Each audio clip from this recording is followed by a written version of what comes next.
All right, we are a little bit past the start time here, but we're going to go ahead and kick it off here. Will be the inaugural podcast of the Black and White podcast itself, I guess. So I would like to, first of all, welcome you guys to it, and hopefully you guys enjoy the topics that we have to talk about here and the people that we have invited to talk with us.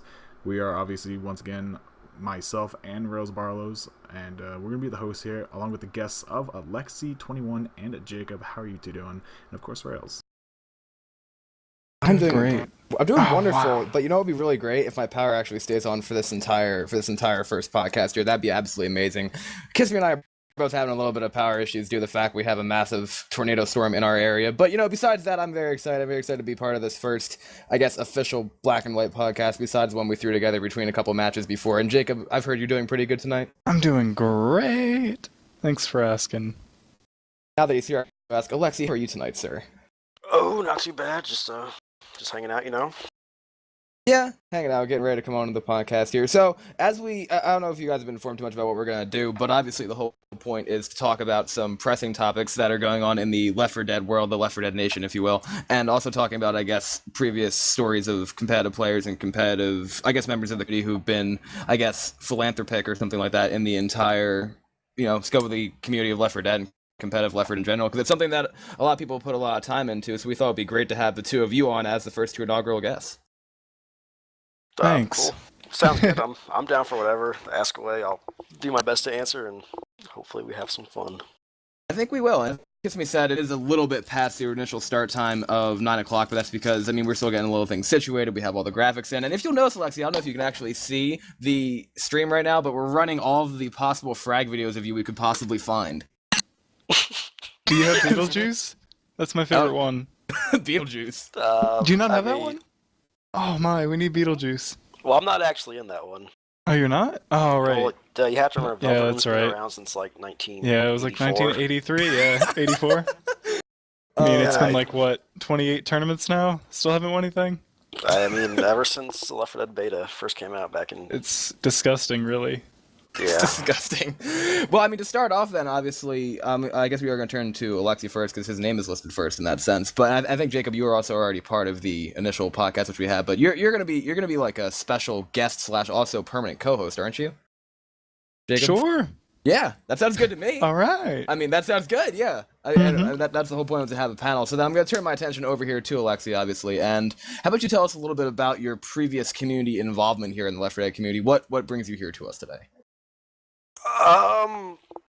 I mean, should I just tell the story of how I got into comp? You should, Left 4 Dead I think 2? so, yeah. Because I think something that always people want to hear, some people who are interested in the game, is how these people who have become such mainstays of the community get to be where they are. So yeah, I guess if you could tell us how you got here. Alright, it's kind of a long story. I'll try and keep it short.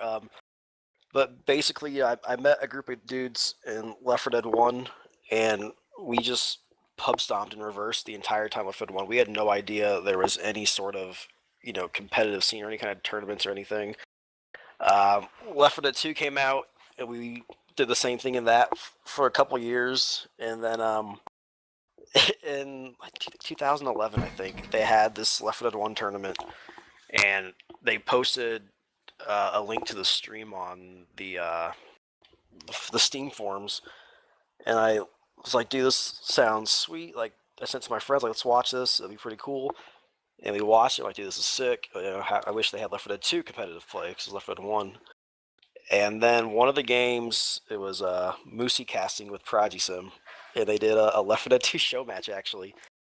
And they announced the Cyber Gamer ladder, and that was when my pub stomp friends and I decided, hey, let's get in on this action, and, you know, let's check it out and see, you know how it is and if it's any fun.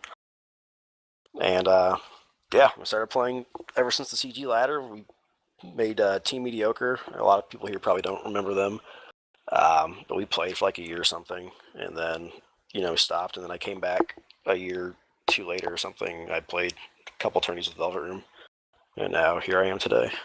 And suddenly here you are, right? Coming all the way there from pretty much reversing and pub stomping. That seemed to be the way in which, I guess there really is no technical classification of the generations of players that have come into the Left 4 Dead competitive scene. But I'd say that was probably a typical way for a player such as yourself to get involved around that time period. Wouldn't you say, just, you know, start reversing and stuff like that and then discover competitive somehow? I mean, it. To the best of our knowledge, that was really the best we had to find teams to play against. Because I mean, pub stomping was never really that much fun. We always wanted to, find a lobby with 4 friends. That was always, where the fun was at. But it was tough. Team verse never really worked. And yeah, I mean, once we found out that, hey, you can come to this community and you can play against other like groups of friends and no one's going to rage quit or leave, we were like, well, hell, sign us up. That whole part about rage quitting and leaving and things like that, I'm sure when you take a look back at that, when you got into the initial competitive scene there with your friends, how did you guys look to improve? Was it just by playing better people, by watching more competitive videos? What did you guys try to do to get better?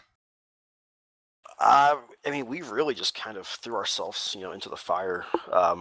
We just signed up for CG Ladder, and we didn't really know anybody. I mean, I've never really been one to pug a lot, and especially early on, and then I never pugged. I signed up for Community for Fame once, and they canceled it like last second. They didn't have enough people or something. This was before Left to Learn, and even back then, like when we joined, like pugs weren't really that popular. It was before LTD. So I mean, like if you wanted to play Pro Mod, you had to either have like a group of friends to play, or you had to scrim. So we just scrim. We'd post in the scrim network. I remember the first Cyber Gamer ladder match we played. We challenged a team called Threat Level Orange, and I mean, I didn't know anybody anyway, but I had never heard of any of these names. Like no one had challenged. I'm like, okay, maybe these guys aren't that good. And then 5 maps later in a 4,000 point deficit, I was proven wrong. Yeah, I think that's pretty much how it starts out when you transition in from, I guess you'd call it casual play of Left 4 Dead and or Left 4 Dead 2. Then you actually play the people who really know what's going on. You're like, these guys aren't that good. And then 4K points later, you realize, yeah, I mean, I think they might be.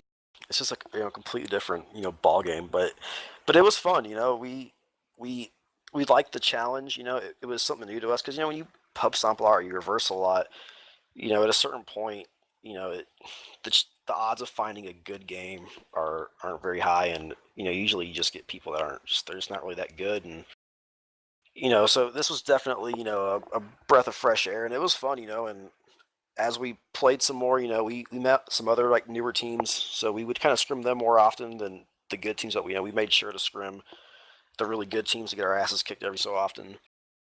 And the biggest thing that probably helped was meeting Dawkins. Actually, he played a pretty big role in helping us go the right direction, if you will. Right, now I believe, since I know your story a little bit better, and we'll get to that in a second, but reason for that being is Dawkins actually joined you guys on Mediocre as he was coming off a tournament run with Polarity, right? Yeah. We met him in the Cyber Gamer ladder as well. I remember they registered after us, so they started at the bottom. And that was actually one of like the few teams that I had like heard of and like seen like on a stream or a YouTube video. And I just remember thinking like, oh, this is gonna suck so much, dude. And I remember playing those guys, and I think they were Vector. It was Fever, Dawkins, Raccoon, and Eclipse, and like Threat Level Orange beat us pretty silly. But I could at least see like, okay, hey, I see what they're doing. Maybe one day we can get to that point. But dude, when we played those dudes on Vector, they beat us so silly. Like I just thought there's no way on earth we'll ever be this good. You just felt so like hopeless, and Dawkins in the game was like, dude, if you guys need help, like, I know you guys are new, I've been around, add me and I'll ring for you guys and I'll kind of show you the ropes. And I mean, that's exactly what we did. And just through playing with him, we became pretty good friends. And when he decided, hey, I'm not really wanting to, be super serious anymore on Polarity, I'd rather just kind of, have fun, play with these dudes. Yeah, he joined Mediocre, and we had a decent run. And we never really one of the top 4 teams. We were never on the level of like Royalty or Sinister, but we did okay. For those who are watching who might be a little bit new as to the scene, the names he's talking about here, Team Sinister, Team Polarity, Team Royalty, these were the people who had the best conglomeration and I'd say chemistry and talent of players in the North American community back when Alexi was still relatively new to the scene and when he was working his way through his first year, yes, with Mediocre? Yeah.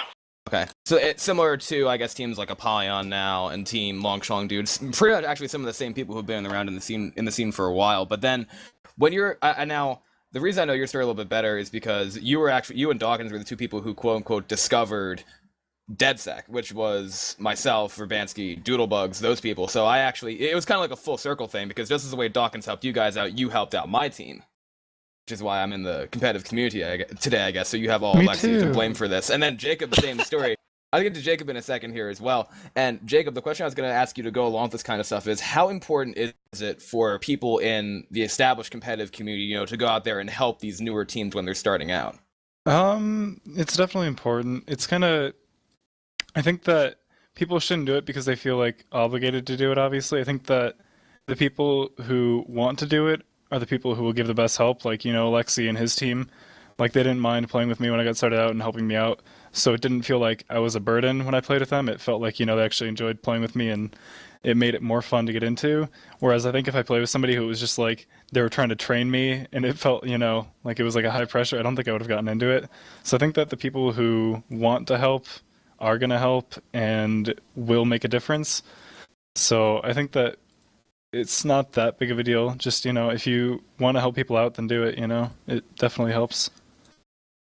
Yeah, and I would honestly say that the best way for a team, I'd say the best way for a team to learn, it sounds kind of draconian, is to have that kind of situation where you're going to get, beat up a lot by another team who's better, and then you learn the way in which they play, you learn how they're doing the things they're doing, and then you start applying that to your own play as well, if that makes any sense. And I mean, how exactly did Alexi help you get in the community, Jacob?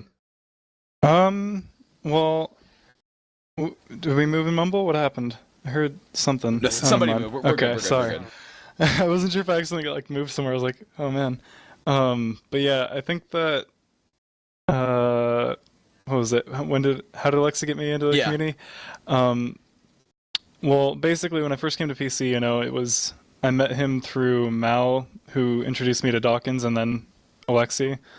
And like right when I first came to PC, like my first scrim was with them, and they were pretty chill, They let me play with them once in a while. And Alexi was pretty friendly, helped me with everything any questions I had.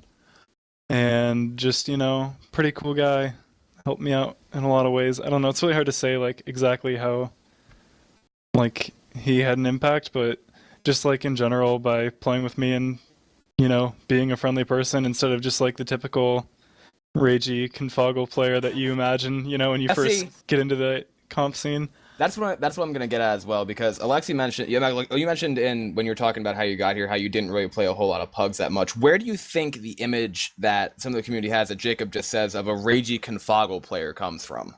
I think it's honestly just, was that for me or Alexi? That was for Alexi, but that's okay. I'll give it to both of you. Jacob, okay. You can say first. I realized like halfway through that answer that, yeah.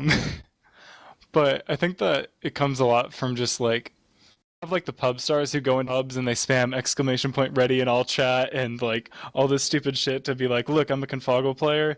And I mean, those are very small, like they're the vocal minority, if you will. But those people make the biggest splash, because that's all the people in pubs, like the people in pubs don't remember all the times that, Alexi joined their game and was just a friendly guy, because they don't know he was a confoggle player, he's just a normal guy. But they'll remember every single time that a confoggle player went into their game and was a total, just total. Yeah, I know what you mean. Like, was completely. So, Alexi, then same question to you. How do you think that image comes about? I think that's I just saw that picture. I remember that was funny. Yeah, no, I think Jacob is right. In regards to the pub guys who like to go out there into pubs and they'll spam the 1v1s, they'll spam the scrim, and it happened to me on my alt account once, and this is it was kind of a funny story. But yeah, people like that. It's already kind of, I guess, intimidating enough as it is to want to play, a confoggle config, as to how stripped down they are compared to vanilla. And I mean, most people, they play video games to have fun. No one really cares about, being the ultimate champion of Left 4 Dead 2, I guess. You want to play the game to have fun, and it's just not a lot of fun when you're playing and people are just yelling at you and stuff. And Right. I mean, you generally want to have an atmosphere where it's conducive to learning, and that actually is a good point to lead into something else that you've been involved with in the community here, Alexi, and that is you were the head admin of the Confoggle Light for sure. I want to say faux show, but I actually said No, for sure. no, Yeah, it was for No, show. it was faux show. No. Confoggle Wait, Cup no. Faux Show was both like Yeah, it was tournament. both things. No, but Confoggle Light. It was Confoggle Light Cup for certain. Oh, I was just kind of playing off. Apologies there. So, okay, the Confoggle Light Cup for certain. That was in what, 2012? I have no idea, man. Yeah, that was 2012, dude. Alexi, I'm asking you when your tournament was, and you don't seem to remember. I really don't. I don't know. That was 2012, dude. I feel like I took that tourney less seriously than people that played in it. Well, So, Yeah. the point of it was to get people who are more accustomed to public and or vanilla more accustomed to the competitive config, right? yeah, I mean, if you look at what the ACI is doing right now. I was just about and- to say, yeah. Yeah, think of this as like a more watered down version of that. My goal was, I see a lot of, people, pub stomping and whatnot. How can I gently break them into the idea that, hey, maybe Confoggle is fun? Because that's another sort of, misconception is, a lot of people, they just assume, okay, you're playing Confoggle, you're not having fun, you're way too serious. And, that's not true at all. So, my goal was, let me get, some people in here, let's get them on a real just watered down config. I hardly did any kind of balancing to it at all. I took what was actually just Confoggle Light and just put like a ready up on it, and that was that. And, I mean, I got 16 teams out of it, and, some of those people ended up playing, fresh afterwards. So, I mean, in my eyes, it was a success. Right, so then you have the scene that was back then, you have, that was kind of the climate of that time, so then compared to the work that you're doing with the Amateur Competitive Invitational, Everlasting's tournament, obviously, but you and I are two other admins on that, how has it become, do you think it's become more difficult or easier for somebody who's not involved with competitive Left 4 Dead to be involved with competitive Left 4 Dead nowadays?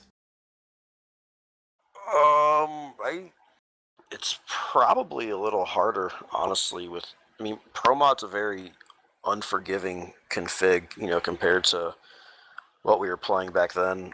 You make a mistake in Pro Mod, and it feels like it's just kind of amplified compared to what it was in Fresh, where you had one of each throwable, you had the sniper rifle, you had adrenaline and some extra pills. So I think that's just kind of, it's a little more intimidating, I guess, in that regard. But also, we have things like Left to Learn, and pugs are a lot more active, so people, they have more opportunities to play nowadays, if that makes sense. Right, so then I'm going to actually turn this over to Jacob, because Alexi, that was a perfect lead-in to ask Jacob that question then. So, if it is a little bit harder for people to get adjusted to the Pro Mod configuration due to the way in which you've obviously worked on it, the way you created it, do you think there is a purpose for maybe creating almost like a bridge config to get people more used to competitive play, or do you think they should just go right from vanilla to straight Pro Mod, which would be easier to access? I think that the whole bridge config has been brought up so many times, and it's just, in my experience, it's never really worked out, because every time, if you have somebody who's new, they're going to want to play on Pro Mod. They're not going to want to play on, like, at least in my experience, they're like, if I want to play competitive, I want to play what everyone else is playing. I don't want to play on Pro Mod Light, or whatever you want to call it, And even if they do, I feel like it makes it even harder for them to get into it, because it's like, you get so used to the one easier config, and then you have to make new adjustments getting used to the harder one. So it's like you're learning two different configs, whereas you could just be learning one. I think that going straight into Pro Mod is like a harder initial, it's like diving into the deep end, Like, it's harder initially, but then it's got, I'd say, faster payoff. Whereas if you wait around in the short end for 2.5 weeks, then, eventually you might be able to swim in the deep end, but I don't know. And like you said, it's a lot easier to find games on Pro Mod, and I think that just having a light config in general doesn't work out most of the time. I'm taking a look at the chat, and they're saying, Raffle, I thought Jacob doesn't take this game seriously. I mean, not as seriously as that guy's taking this chat. I mean, I don't think I take the game that seriously. I mean, I enjoy making the config and talking about Left 4 Dead, because I've played the game for, 6 years now? Right. So, I mean, I definitely care about the game. But as far as playing it, yeah, I definitely would say I have a very laid back laid back to playing. approach. Yeah, I would say that as well, as a matter of fact. Now, see, both of you actually are, I'd say, I want to say current members of Velvet Room, but the thing is, Jacob's playing on Disenfranchised, and Velvet Room isn't playing in the current tournament, but you two have both been on that same team at the same time, stuff like that. And I guess I'm going to start with Alexi, and then Jacob, you can give your opinion as well. With that kind of attitude that you guys have, where it's not necessarily as, I guess, try-hard the right word is, why do you think Velvet Room experienced the success that they have and may still have in the future? I'll go to Alexi first. Man, I have no idea. I don't know. Well, I mean, so you can kind of, I mean, I feel like the general atmosphere of Velvet Room, from Watch Left 4 Dead to the AST tournament. I mean, I'm not gonna lie, we were kind of demoralized after the way we were eliminated in Watch Left 4 Dead. So it kind of we were a lot more, I guess, into trying to win in Watch L4D, and then come AST was more just kind of like, all right, whatever, we'll go out there, we'll play, we'll do our best, and whatever happens. I think we scrimmed even less during AST than we did to Watch Left 4 Dead. Yeah, I think we played about 3 scrims the entire AST. Yeah. And, I don't know. I mean, during Watch Left 4 Dead, we would always come out and play pretty poorly map 1, and then we could kind of just get our stuff together and, bring it back the other maps. And, I mean, we had pretty good chemistry. Sometimes someone would just make a big play. But, I don't know, man. A lot of people, they like to say that, well, we've been around forever, but, Watch Left 4 Dead was only my second tournament with the team, and I think it was Dust's third turn. His first one was Witch Party. So it was really only Dole and Ninja that had played, together for any sort of time. Yeah, I don't know. I mean, we had a good run, through those 2 tournaments, and it was fun, but as to why, I don't know. I think it's probably a combination of most of you being around for, as members of the competitive community for a while, and then, obviously, Jacob, you joined Velvet Room in another Swiss tournament, and I know you guys were definitely top 8 in that tournament. I want to say you were probably, 5th, 6th, or 7th. I'm trying to remember exactly which it was. Not exactly. Wait, were you guys top 8, or am I wrong? I don't even remember. I remember that, basically what happened was, I was out of town, and these guys ended up losing a match somehow. I don't know what happened. I think maybe the server lagged or something, because that's the only reason I could imagine losing. But then when I came back, it was the last week, and we were 3-1. I think there were only 5 rounds in that tourney, and we were going into the match, and everyone was just kind of really laid back about it, because the format of the tourney was that if you lost one game, there was no way you could win. Right. So everyone kind of just didn't really care all that much, And we had the whole incident on map 2 of Parish where Alexi was baiting out Common outside safe room, and for whatever reason I had shotgun and I did not want it, and I was like, wait guys, I cannot use shotgun, so I went to go get an Uzi, and as I'm running back, Jockey lands on Alexi, and I turn around and my team's dead. And, yeah, it was, I don't know, it was pretty funny, but I think, like Alexi said, we definitely had a laid-back approach, and sorry, one sec. Jacob is going to be muted for one moment, so then I'll keep talking with Alexi here. Yeah, oh, okay, you're back? Okay, never mind. Sorry. But I think that, from my point of view, because I wasn't on the team for Watch L4D, I was just an observer, but I was, big fan. I would say from my point of view, a large reason why they had the success that they did is because they had that laid back approach. There wasn't that pressure on them, it was just Dolomite could frag things, and it wasn't because, he was stressing about, I need to kill his hunter or whatever. It was just, he was playing to have fun and play well, And I think that went for the whole team. Everyone just worried about, having fun and playing well, so there wasn't all that pressure on them. Right, and a lot of people, I think, when they're coming into the competitive community in that way, they think that the more if they do a specific thing, then they're going to get a specific result when playing a game. But I think one of the things about Velvet Room is that you guys were able to be extremely adaptable. Now, that was a situation where that took you guys, and I'm dragging this to Alexi now, that took you guys pretty deep in the Watch Left 4 Dead playoffs. But what happened in the match versus Dynasty that caused that loss in the semifinals back then? Map 1. You can say whatever you want. This is an open Unfiltered. forum. Unfiltered. I have more loaded questions than this. Don't worry. Please, unfiltered version. Man, I stopped filtering myself a long time ago when Ninja started streaming all the time.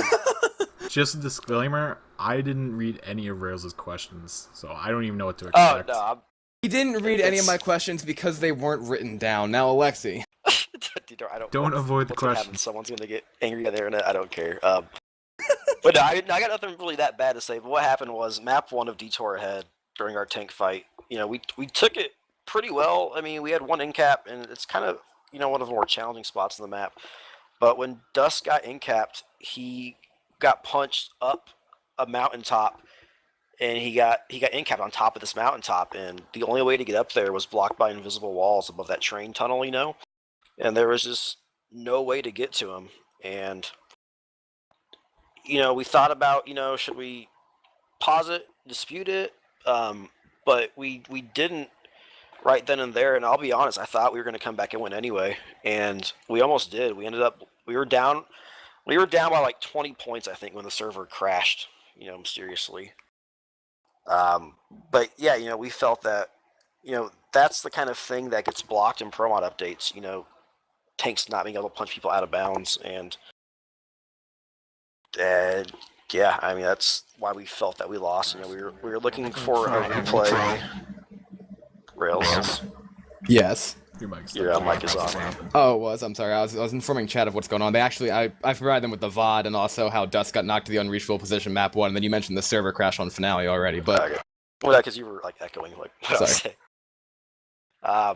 But yeah, I mean, we were just looking for, you know, a replay of map 1, and we even could have just set it up to how, you know, it was, like, after the tank died, just have Dust and kept on the ground, and we only needed, like, 20 points to win. You know, we could have walked to the next attack and won the game, but fortunately, we weren't given that. It was declined. As far as I know, I was the acting captain, and the admin just stopped talking to me during this. I don't know why. Stoopy? Yeah, he just stopped talking to me about it, and it was a little frustrating hearing, you know, all these stories afterwards of people, like, talking to him about it, and someone even posted once, like, oh, you were a great lawyer for Dynasty, and, you know, we respected his, you know, his wishes to be left alone, and I don't know if that had any influence in it, but So then, that kind of matches up with another little bit of obviously, and somebody did say in chat, Titwit Muff Biscuit said that shit happens, Left 4 Dead 2 is not a reliable game. Do you think that more, and this actually, I'll go to Alexi first and then to Jacob too, because you are the config developer, but it seems like there are a lot of factors in a game where, and this is involving witches, involving some stuff with the maps, that can be really not skill-based, I think. Do you think there's a way in which to eliminate some of those other factors, or is Left 4 Dead 2 just a basically unreliable game? man, it's tough to say. I mean, there's a lot of things that, you know, happen in the course of a game that are hard to, you know, control from like a config point or, you know, plugins or whatever. Even things like where horde spawns, you know, it's different for both teams, and that, you know, could very easily, you know, if you get boomed and spit and your horde comes right on you compared to the same team and it comes from further away, I mean, that could be the difference right there. But yeah, I mean, I don't know, it's a pretty rough platform, you know. I think you have to make the best out of it, you know, but when things like that happen, you know, like in Watch Left 4 Dead, you know, I think that's why we have admins, and, you know, it's their job to, you know, make those decisions, and we just go based off those, you know. Same question to Jacob about those random elements. You're the config maker. I think a lot of like the really bad randomness has been removed, but I think that there's still obviously the randomness, like Alexi mentioned, where like your horde spawning in different spots can make huge differences. Like your spawn cycles can make a difference. And I mean, spawn cycles aren't entirely random. You know, like for the most part, they follow a cycle, but there is a chance that there's a bug with the director where it can randomly give you the same spawn twice in a row, where that can make a big difference. And I mean, obviously, we work to eliminate as much of that as we can, but at the end of the day, you know, like it comes down to there's a bit of randomness in Left 4 Dead, and it comes down to how well you can adapt to it. And if you can't adapt to, oh, I got 2 boomers in a row, then, you know, you're going to have a really shitty time. So, I mean, I think learning to adapt is a big part of it, but obviously there's some extreme cases like what happened to Alexi's team on map 1, where I think that that's out of anyone's hands, and that's when I think the admins need to step in and say, okay, this was, you know, obviously a bit out of, this shouldn't have happened. For example, like the match that my team, or Velvet Room, I was on the team at the time, played, where on Dark Carnival 5 we death charged someone by pulling them through the invis wall. Yeah. And I was mean, there at for the that. time I thought it was hilarious, and I think that it's a legitimate death charge. Like even now I think it's a legitimate death charge, but at the time, I understand why the admins, said that we had to replay it. Namely me. Yeah, and it's like, stuff like that. That's where the admins need to step in and make a decision. And I mean, obviously, people aren't going to always agree with the admin decisions. Like in Alexi's case, I think that it went against what I think should have happened, and I think what Alexi obviously thinks should have happened. But like, I think that at the end of the day, you have to realize admin decisions are just trying to make the best decision, and they're not trying to, like I hate when people try to make things personal off things like that, because it happens a lot with ProMod as well, where I make a change, and instead of people like giving me feedback on it, it's just people get mad at me, Yeah, and I think that's people need to assumption get of good past that. faith that you're Yeah. talking about has been completely lost. And actually, now that Project Sim is back in the community, one of the things that he's been really trying to champion is that assumption of good faith in regards to that. Saying that admins really aren't out to get people on certain teams and things like that. They're trying to make a decision. And obviously, and I can go back to Alexi for this too. I think from a Stoopy's point of view, it probably was he's gonna make somebody upset, judging on the decision that he makes. Either you or Dynasty in that sense. Yeah. And I do want to just kind of say, for the record or whatever, that, I mean, nobody on Velvet Room has any problem with a Stoopy. It was just a decision that we didn't agree with, nothing personal. It was just, we just didn't agree with that particular decision. Right. I mean, and that decision, then when you're an admin like that, obviously one of the teams is going to be unhappy with the decisions that you make, and another team is not going to be as thrilled as the other team is in regards to whatever it is you decide regarding anything. So that's obviously the challenge that admins have to face in this sense. Yeah, and it's definitely not an enviable task. It's definitely one of those situations where someone's not going to be happy with it. But I mean, it's video games. You move on and it's whatever. So then that's another way to lead in here. When you say that it's video game and stuff like that, how do you try to balance real life stuff and then playing Left 4 Dead 2? Because a lot of people say that it takes a lot of time to get good at Left 4 Dead 2, and you put a bunch of hours into it. How do you find a way to personally balance that out? I don't know. I just play when I have free time. I mean, I work a lot, this time of year, so I don't really play that much. But I come home from work and I have to work the next day. I just want to relax, so I just play some video games before I go to bed. Right, and even though you're obviously deeply involved with the competitive scene and stuff like that, I think treating it with that kind of attitude definitely does help you. Because if you put a lot of time into the game, you're going to try to get better in that kind of stuff. But then at other points in time, I think it takes a special team really to be good in the Left 4 Dead scene, especially at the level that Velvet Room played at. So. Yeah, I guess. I mean, the biggest thing is you look at what's your return on your investment. You spend several thousand hours and you win a tournament and you get like a Boomer plushie. I mean, that's cool, I guess. I don't know. Yeah, I think that A couple hundred definitely. people in the world think you're good at a video game, and I think that definitely, if you're going to play competitive Left 4 Dead 2, you should be doing it to have fun and not doing it for the money or whatever. I think of like the money in the recent tournaments as just kind of like a bonus, like, hey, hope you had fun. Here's a little something extra, just to make it a little bit better, that little bit of sweetness. It's kind of like you go to the dentist, you get your teeth done, and they give you a sticker, It's not like you go to the dentist to get a sticker, but it's like, sweet, I got a sticker, Speak for yourself. Yeah, speak for yourself. I like that. So then we're taking a look at Alexi. You are a complete observer, actually, because you're not a participant in the tournament that Jacob and I are running right now, the really big summer tournament, which is available on demand on Kissme's YouTube channel. Anyway, what do you think right now of the international climate of Left 4 Dead 2 in this tournament here? We have conversations of having unbalanced servers. We have conversations of obviously having some scheduling difficulties. Do you think that with the way in which the scenes are right now, things have gotten better on an international level in the Left 4 Dead scene, or do you think they're still a little bit split?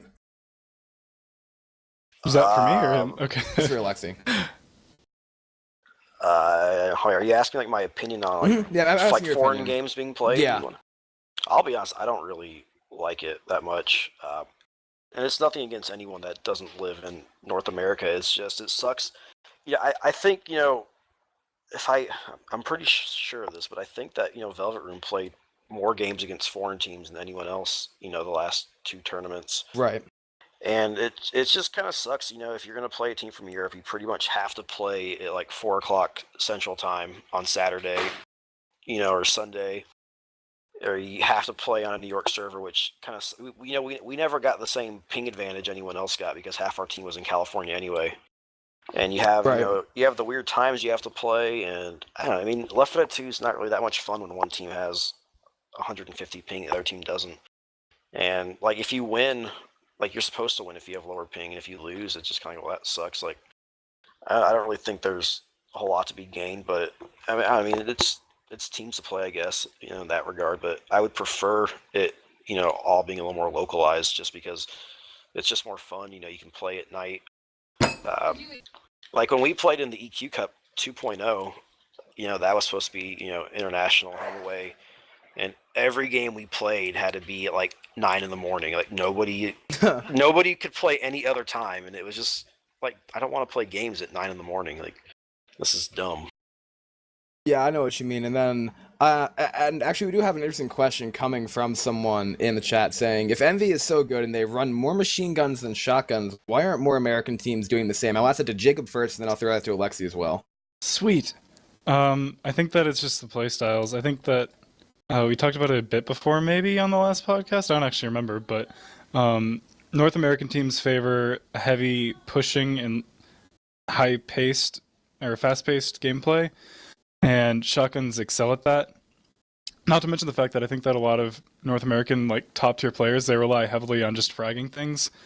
They put themselves into dangerous situations and they frag their way out of it. Whereas Envy they're in an Asian team, and they play against other Asian teams, and over there the metagame is completely different. It's a lot of baiting, and it's all about positioning. So they do it very methodically, and they make their way slowly through the map, and Uzis are far superior when you're being a stationary target, clearing somebody who, is a bit further away. Whereas shotguns, you're right in each other's faces, you just keep blasting things down. So I think both definitely have their own strengths, and I don't think that the way that Envy plays is necessarily superior. I think that right now they're just playing superiorly, if that makes sense, Right. So then, same question to you, Alexi. Then, if that's their strategy and stuff like that, why aren't more American teams? Why don't more American teams tend to use the Uzi instead of the typical, 4-shot, you go kill everything approach? I never really noticed this, to be honest. Velvet Room, we tried to run 3 Uzis, 1 shotgun. I mean, there were very few times where we would take 2 shotguns, and back in the days of Mediocre, it was 4 Uzis, and then you change an Uzi for a sniper rifle, and then when, I don't know, Metafoggle didn't force a shotgun, did it, Jacob?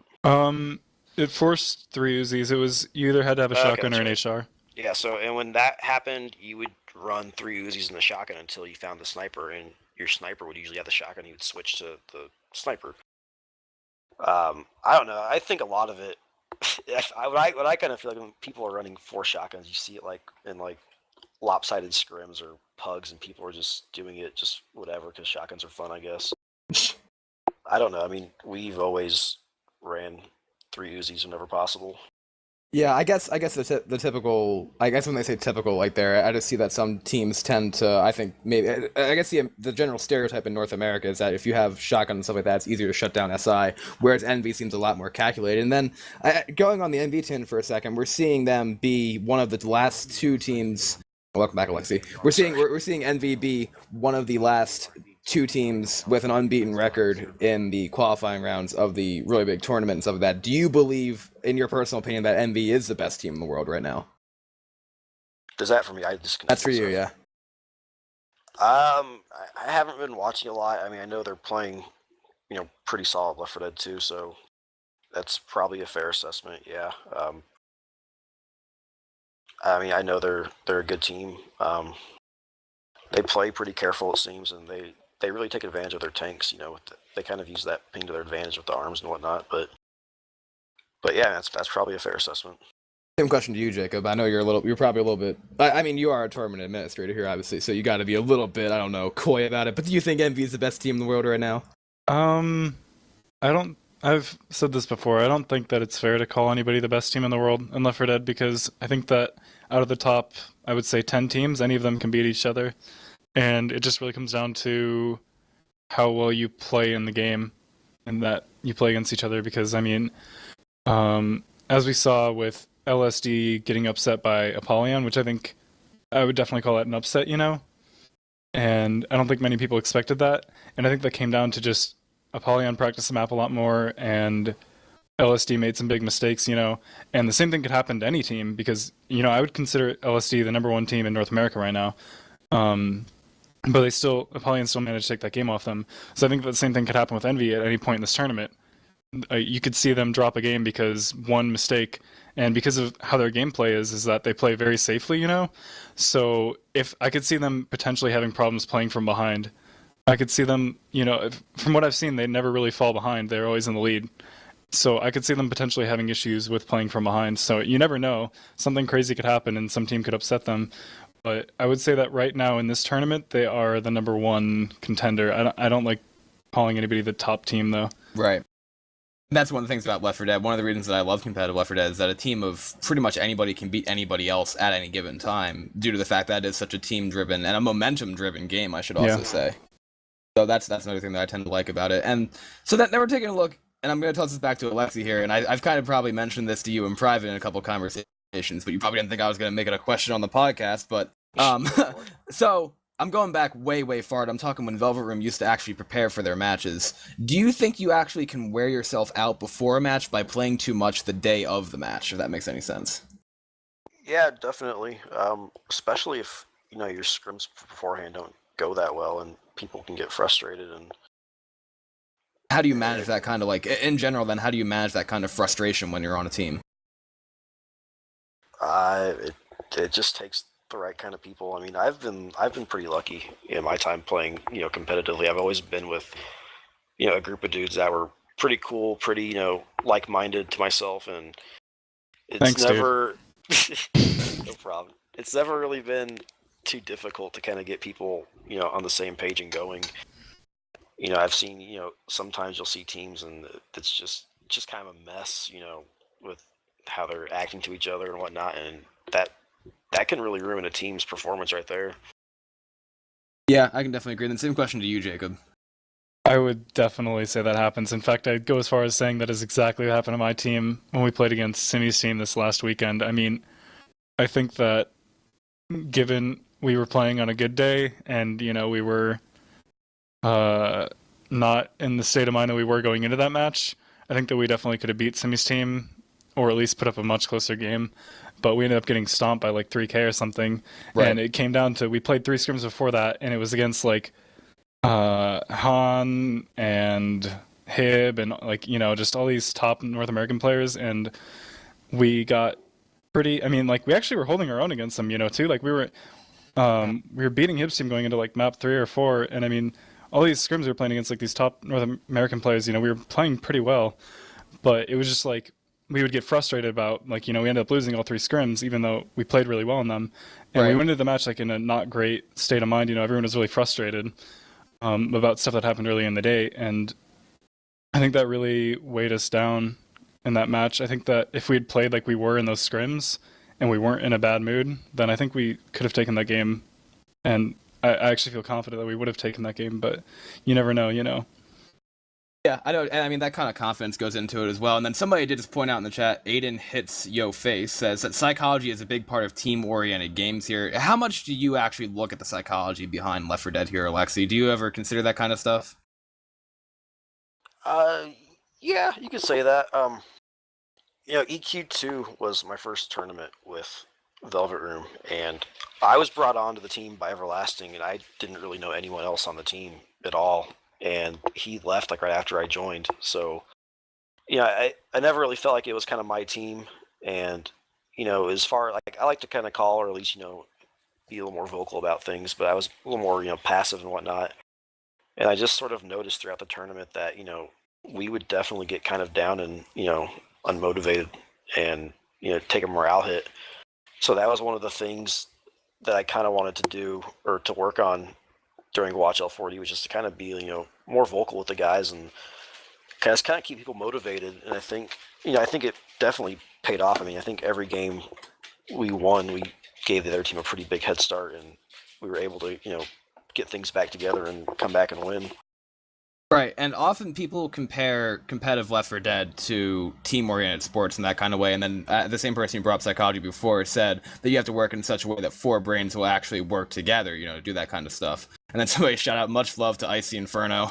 Okay, Icy Inferno getting some love there, but one of the hallmarks of Velvet Room, and I'll ask this to Alexi first, then Jacob, and I'm going to actually mention a specific match here, so if anybody's been watching Kissme streams, you might know what I'm talking about, but watch Left 4 Dead quarterfinals, Velvet Room versus Apollyon. You're playing against a team that has Grizz, and then the people on his team who he has, pretty much taken under his wing and trained and competitive. And they were a very good team at that time. They're better now, but they were still very good at that time. You guys fell behind early. What made you able to win that game, Alexi? Like, how do you orchestrate a comeback in competitive Left 4 Dead?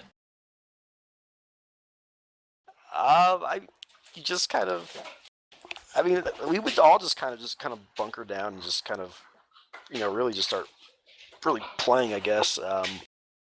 But just as a team, a lot of times when you go down big, Mumble gets real quiet. So it's key to, just keep any kind of communication going. And I think one of the things we did was we were poking fun at them for how slow they were playing on map 1. Like, I think map 1 took like 30 minutes. It was ridiculous. I've never been so bored. And I don't know, we just, just slowly and surely, map by map, and we always felt that we were the better team, and we ended up winning by like 1,000 points. So I don't know. I mean, it's just, as a team, it's just something you work together for. And really, I mean, we've been doing it all tournament. Like it almost became like a running joke amongst ourselves that hey, we're gonna go down map 1. Let's bring it back. I think the first big crazy comeback was against 757 on Dead Center, which is really yeah. That was a really good match. That game was, because we only had 3 maps, and we were doing well enough on map 1, and then, one jockey stumble, caused the tank to get punches and the charger to land, and took a ton of damage, and they had like a 700-point lead. And through 3 maps, we were able to come back and, win. I think we won by a decent margin there, too. I just want to chime in really quick and say that a little bit back in the psychology thing.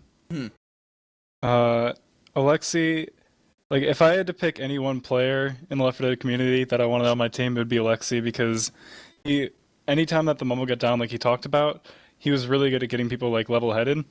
And for example, like Dole's known to occasionally get a bit, hot in games. He can get a bit frustrated about things, and Alexi's really good at just like making sure that he gets everybody into a good state of mind. And he'd be like, "Oh, don't worry about it, Dole," and Dole, would usually just snap back into it, and we'd be right back in the game. And it never felt like we were out of it, because no matter what, Alexi would just, I don't know, keep that idea going that, if we play this right, like we can, then we can still win this.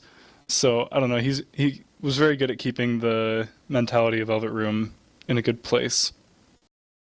Yeah, I definitely agree with that too, because even when then Alexi would play with some of his friends who obviously weren't from his team, but who were also still kind of new against DeadSec in the days up through that was definitely a time where, playing with newer players can be sometimes challenging for those who are more experienced to communicate and teach people how to play the game and stuff. So you have to have somebody who's definitely level-headed to do that. And as the same person just said, Aiden hits your face, keep everyone off tilt.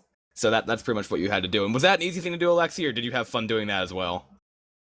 At first it was kind of challenging. I mean, I'll be honest, dude, like when I first went to Velvet Room, like the only person I really kind of knew was Ninja, and he would kind of complain like in ZKA games. So I'm like, okay, this dude, he's kind of a complainer. And I played with Dole once or twice, and he would get hot-headed, and I'm like, man, this guy's kind of a rager. I don't know about him. And I was really, hesitant as to how I was going to fit in with these dudes. But I'm glad I stuck around. Like, they're really cool dudes, actually. If you ever get a chance to play with them, take the chance. All 3 of the dudes, and it was just the original. Jacob's a cool guy. Icy's a cool guy. But that initial, group of 4 I played with, it was a really cool experience for me. Just kind of working my way into their little group. And as Jacob said, Dole, he can get kind of hot-headed, but the good thing about Dole, and you got to give him kind of some credit for, is he's reasonable. He'll get angry. Sure. He'll yell and whatnot, but you can talk to him, and if he is wrong, he's like, you know what, you're right, and we just play video games. And there are even times where you kind of got to pick your battles. I mean, there were times where Dole and I would get into it, and we just wouldn't talk the rest of the game. That was the last game we played for the night. But you come back the next day and you're cool. You know what I mean? Like, no one held grudges or anything, and it was a real cool group to play with. Yeah, I understand what you're talking about. And then Jacob, do you have the same experience with Velvet Room? Yeah, definitely. I would agree with that. And I think another thing that Dole brought to the table was that even when he was frustrated or whatever, like, he was always, you could always rely on him, like, as a player at least, you knew that Dole would always be, getting a ton of frags and doing, what he does. So you could just be like, I don't know. You didn't have to worry that much about other things. I don't know how to explain it. Like, it felt like I was never really, like, worried about, like, even if something may go wrong, like, I never had to worry about, I don't know how to explain it. It's hard to explain, but it just kind of felt like no matter what, like, we were still in it. So I guess that's the best way to explain it. Yeah, I know what you mean. Like, it's a point where you always feel like you could make that kind of comeback or come back to win the game at a certain point. And I mean, with a team of Velvet Room's talent in that kind of sense, that's definitely something that you want to have at that same point. So then, the question to both of you is, do you guys see Velvet Room reuniting for another tournament? Maybe? I don't know. I mean, Are we supposed to talk about secrets? Yeah, secret. Again, it's an open forum. I can ask whatever I want. There's been some discussion, definitely. I mean, I'd be down for it if I'm gonna, start playing again. I'd definitely be down to play with those guys. We'll see. I mean, I'm pretty busy with work until like September-ish, and I'm not really gonna want to get back into anything until then. So, we'll see. Where everyone's at, and if it happens, I'd be down with that. Right now, I have a question that I've been simmering on here for a little bit, and Alexi, it's gonna be a pretty hard question, but I need your honest opinion, okay? Oh boy. And it's something that, again, that we've talked about here, but I think it's important to bring up. Pugging. Talk about it. One of the central hubs of the Left 4 Dead community network right now is the H2K Pug group. A lot of hype over that, a lot of hype combining with them to get more people to come together. Do you believe it's better for a team to play consistently, or not a team, but for a person to play consistently with a team when working their way through the ranks, or in a pugging environment? I think a team, absolutely. I may be biased because that's how I did it, but I feel like when you're pugging, there's so many different variables, and you're playing with different people, you're playing against different people. No one's really all that organized. It may not be the most fun in the world at times, but I feel like when you're on a team and you're playing, you've got a couple of guys that you're playing with, and you're all working towards a similar goal, and you can kind of work on things, and because things are more consistent, you can kind of tell when you're making the right play or when you're not. Whereas a pug, you can do some pretty silly things in pugs and get away with it. Right, but then I guess one of the devil's advocate questions there is then, but what if teams are always just getting completely defeated by other teams and completely stomped? Like, what if they're not getting any better? How do you encourage people to keep with it? I mean, you can talk to people, but at the end of the day, it just kind of comes down to the person. Like, are you willing? I mean, the jump, into competitive, it's a steep learning curve. You're gonna get beat a lot. It's just, are you, do you want to put in the time to, become better, and it'll happen. Everyone gets better. And the thing is, like, I want to add on to that and say, I think that if you want to get better, and like, you're getting stomped in scrims or whatever, like, you should keep scrimming until you stop getting stomped, because you're not going to find your salvation in a pug. You're not going to stop getting stomped in scrims by playing pugs. In my opinion, pugs help low to mid players get to a mid-level, and then they hold mid-level players at a mid-level. I think that high-level players, they can play pugs or whatever, and like, they know that it's just to fuck around and have fun. But I think that a lot of people get trapped in like the pug zone where they're forever just playing pugs. And I mean, some people just, they just want to play pugs. They don't want to be on a team, and that's fine. But some people will get so caught up in these like bad habits that they get from pugging, and like it kind of comes into like cookie cutter Left 4 Dead too, where you do the same strats every pug because, you have to do pretty standard stuff because it has to be something you can explain quickly in game. Whereas when you play with a team, you can come up with more advanced strategies and you can have more, unique things you do with your team. Right. So I think that if you want to actually improve as a player, the only way to do it, well, not the only way to do it, but the best and fastest way to do it is to just make a team scrim until you start winning. Yeah, and I think that's what a lot of the successful players have done. I mean, I don't think I can think of any like top level players who got there just by pugging. Yeah, I can see what you mean. And now, actually, this is an interesting question to ask, definitely Alexi, because I know his answer to this already, but how important is surround sound to you? Funny story. When I first started playing on Team Mediocre, I used speakers. And I had a headset, but I used the headset just for mumble, so I could hear people better. And I didn't really, I had speakers, there's surround sound speakers, but I can't tell where anything's coming from. But then, right before I joined Velvet, I bought a headset, and I was just amazed, like, wow, I can hear, like, so many great things. And I mean, I definitely, feel like it definitely is going to help, you pick your game. And even Dawkins even told me a long time ago, he was, like, making a frag video for us, he's looking through my demos, he's like, dude, you need to get a headset, like, there's so many things I hear in your demos that, that you don't hear because you don't have a headset. And I mean, now I see what he's talking about. Yeah, and same question to you, Jacob. You don't use surround sound? Nope. I don't. I have a pretty shitty headset. I should invest in it, but it's just, I don't know. I don't really have the money to spend on that stuff right now, and when I did, I didn't think of it. It wasn't like a big priority to me. Yeah, exactly. And the reason I listen to you, Aiden, is because you ask questions. If people ask questions, I will say them to the people who are on here, because, it's like an interactive podcast, so now I'm seeing... there's actually been interesting, and this will be one to ask Alexi too, and Jacob, because you were both around when he was closer to the community than I was, but they're talking about Antero a lot in chat, and about his abilities. What did you think of Antero, Alexi? He makes some great YouTube videos. Yeah. I don't know, so I never really got to experience Antero. I think the closest I got was he joined a scrim I was playing in, and he left, and I was kind of disappointed he didn't do anything funny. But yeah, I don't really know anything about Antero. I've really got nothing to say. I had more experience with Cammy than Antero. Cammy was mentioned too. Cammy was great. So I have a great Antero story too, by the way, when you're done. After I caught blade hacking, a lot of people thought I was some like master like hacker detector. It's like, no, you can just tell when someone's shooting through a tree. But Cammy would like send me videos of people he thought was hacking, and the videos he would make, they were so weird because it was like half like hackuzation and half like frag video of his. And I remember like telling my friends, like, dude, like he sends me these videos, but it seems like he's the one cheating in most of these videos. I don't know, but he says like his frags. Right. And I just didn't really care, like whatever. It's like, I know who this kid is, like whatever. If he wants to send me videos, whatever, I'll watch them.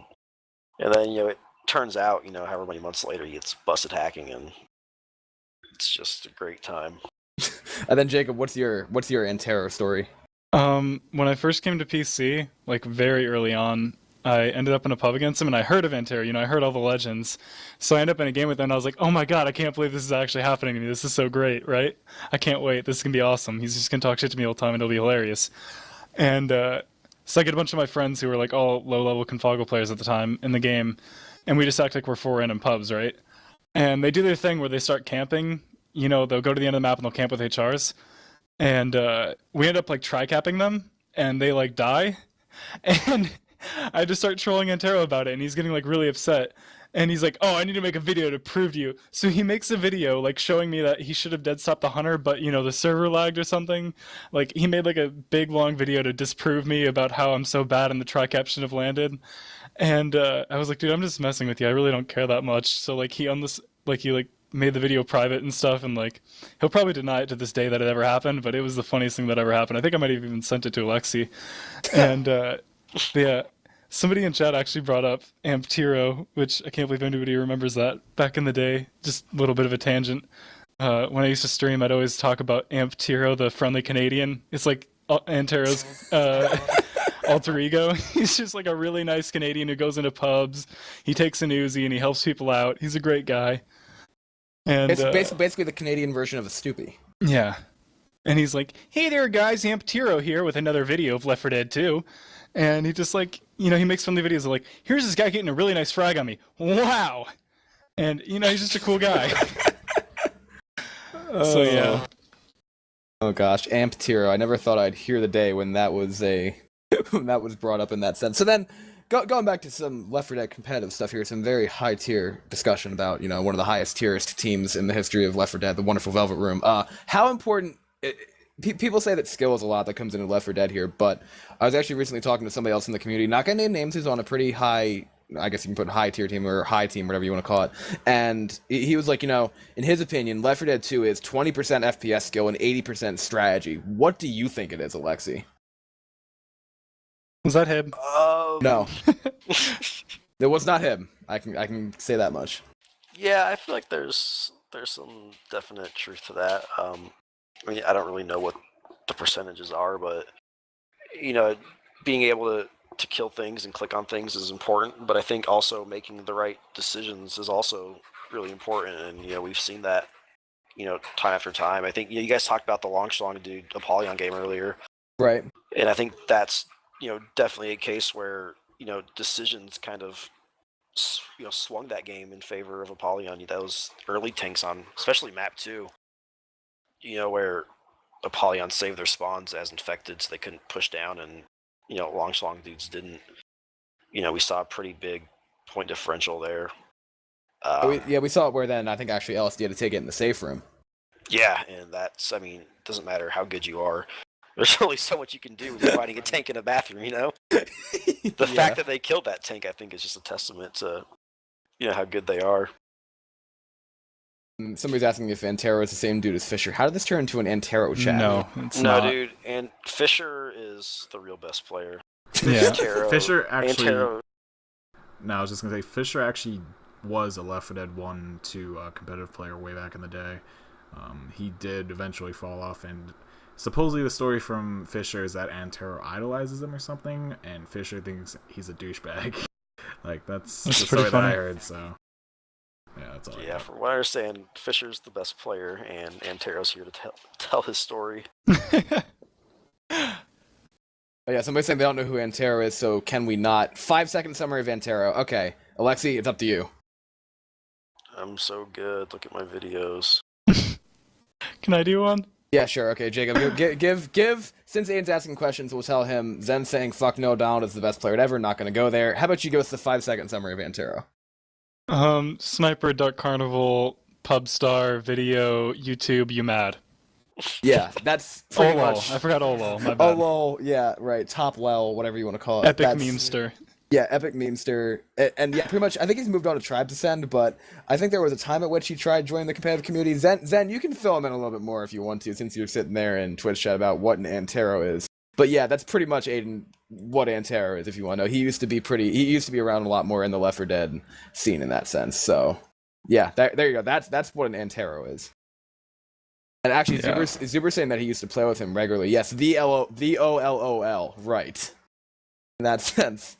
So yeah, that's a conversation for a different podcast. Dude, what if we could get Antero on here? That would be awful. Let's never do it. That will never happen. The day that you do that is the day I uninstall Left 4 Dead 2 and delete all things pro mod. Done. So, here's another loaded question, Jacob. I'm not gonna ask this to you because you are currently involved in a situation like this, as am I, but Alexi is not. So, Alexi, unfortunately, there's this thing called hacking that happens sometimes involving Left 4 Dead 2. What do you think the proper punishment should be for someone who has been known to hack in the past? Whatever it was, speed hacking in pubs, wall hacking in a Grand Championship game. How do you think they should be dealt with? You have personal experience with this because you were the one who caught Blade, and yeah, you had some stuff with Cammy too. I don't think you kind of have to have a strict policy on that, because if you let someone cheat and then you let them come right back, you're just kind of opening the door to say, hey, you know what? Everyone go ahead and cheat. And then, once you get caught, it's cool, dude. Like, you just, you're going to lose a game, but you can come back next tournament. But at the same time, I used to think that, you cheat and you're done for good. But back then there were a lot more, teams and stuff. Well, I guess now there's kind of quite a few, but I mean, there definitely has to be a good period of time before that person shouldn't be allowed to play. There has to be a harsh penalty for it, or else you're just gonna have people coming right back, and like there's no point not to hack almost. If you really want to win, like if that's important to you, like go ahead and hack. And if you get caught, like, oh well, you're gonna lose anyway, But if you win, then dude, you're totally internet famous. I don't know. You're internet famous. I mean, Jacob, if you want to, you can answer the same question. Kind of. I don't want to get... you know what? Fuck it. Gloves off. I think that unbanning the hackers was stupid in the first place. And I think that I understand why they did it. And I understand unbanning them from AG or H2K or whatever the hell it was. But I don't think that they should have ever been allowed back into tournament play. And I think that it made it hard for tournaments in the future to do anything about it, because it's like, how do you go from a clean slate in the past two tournaments to telling people you're not allowed to play now? It makes things harder on me, in my opinion, and I don't like that. I don't think that those people should be allowed to play, because in my opinion, the people who do that kind of thing aren't the kind of people that I want to play with or against. So I don't know. That's just my opinion. But I think that now that they are unbanned, then we kind of have to deal with it and move forward. And I think that, like Alexi said, if you get banned for hacking, it should be a long-term thing. It shouldn't be like a slap on the wrist and you're right back in the tournament. It should be, if you get caught hacking, it should be a pretty long period of time where you're not allowed to play. Right. I mean, I guess that's definitely up to the discretion of the admins who are in charge of running the general community. Now, here's an interesting discussion coming from a viewer in the chat. So, like, are B-hop scripts and all that considered hacking? And so then she actually is naming names, we might as well. People like Boss and Easy from Team Extra, they placed, I believe, I want to say top 8 in Watch Left 4 Dead, that kind of stuff. Is that hacking if it's in a pub? And yes. They got a vac back. You guys say it should be treated the same way as if you were, yes? Alexi? Yes. Yeah, I feel like if you're going to play in these tournaments, you have to be held accountable to a certain degree, and in regards to cheating, you know what I mean? Okay, I'm sorry to interrupt, but this is just something I have to get off my chest right now. Go for it. If you're gonna go, like, if your argument is, oh, I did it in a pub, then my argument, or my, like, response to you is just like a disgruntled groan. That's all I can give you, because it's so stupid to have that ideology. Because let's say that people who are potentially getting interested in pro mod or whatever, they go to see a grand final and they see that guy who was speed hacking in their pub a week ago. Like, what does that show of us, Like, what does that make us look like? And not only that, but it's like, so you say that you only used it in pubs or whatever, or you say it was only bhop.exe in a pub, but how do we know? You could have gotten banned for anything. You could have just been using, a complete, amazing, super elite hackster in a scrim, and you can just blame it on pubbing. Like, it's a stupid argument to me. That, and I don't think you can script bhops, can you? Like, it's a program that you're using, exactly. So, I mean, I don't know. I mean, I think you need to be held accountable for that. If you're going to go into a pub, and even if you're trolling or whatnot, like, our community has a bad enough reputation as is, and when people go and they troll and whatnot, it just makes things harder for us. And then we all complain about how there's not enough teams and players. It's like, well, yeah, I mean, if you guys weren't D-bags, it might not be that way.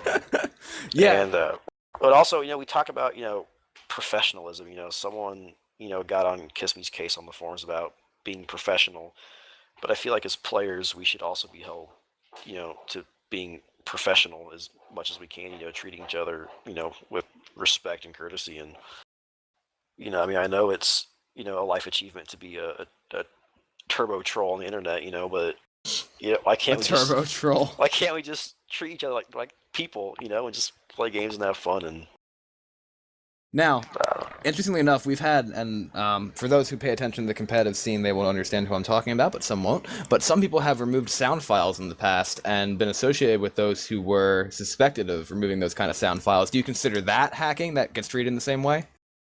I think nowadays, yes. Back then, no. Okay, I yeah, think that makes sense. At the time when that was most prevalent, it wasn't seen as, as big of a deal as it is now.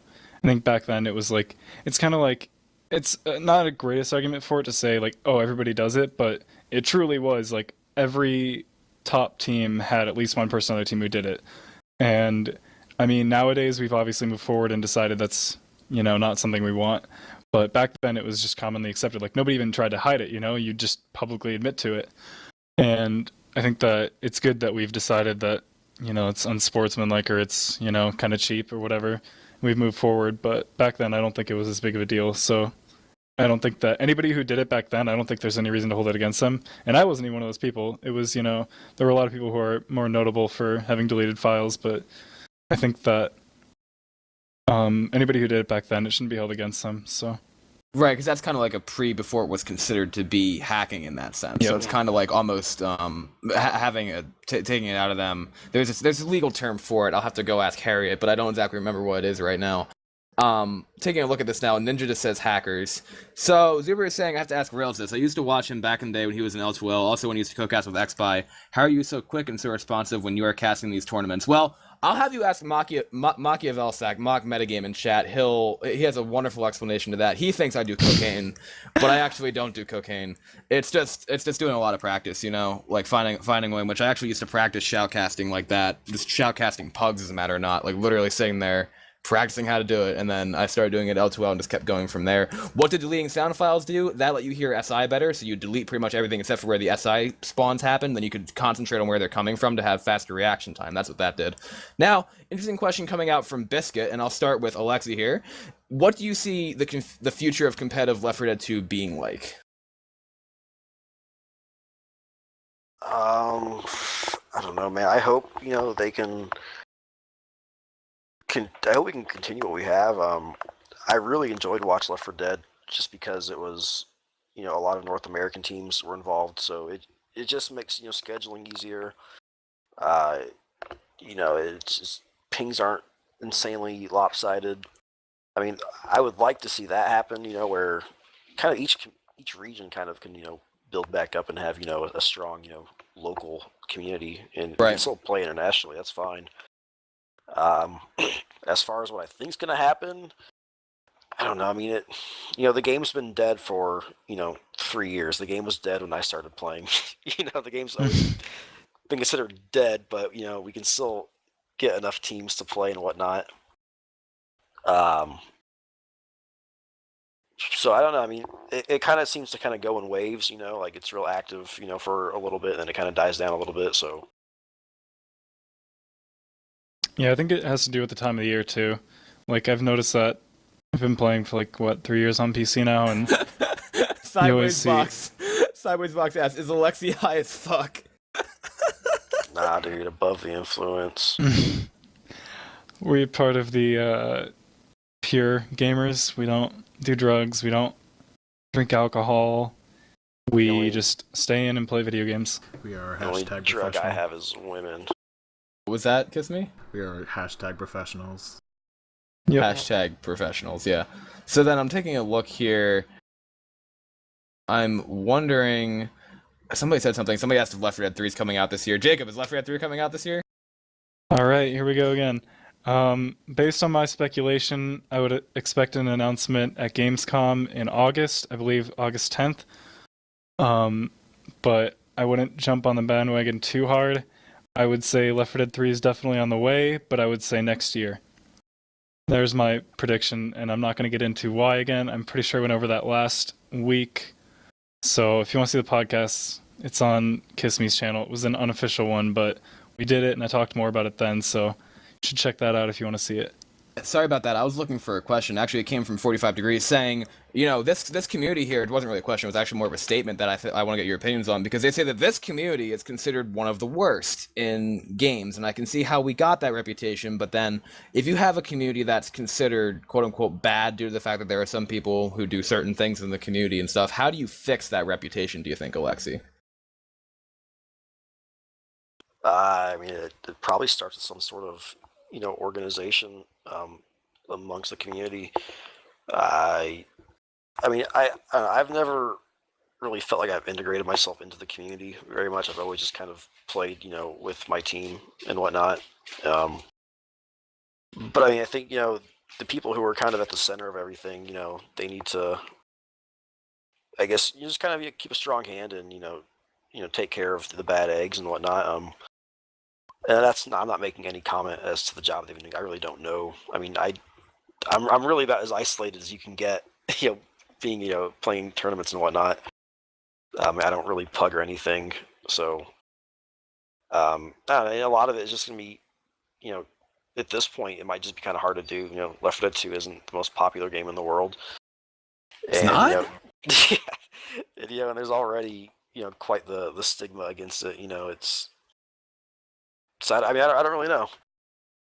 I think that,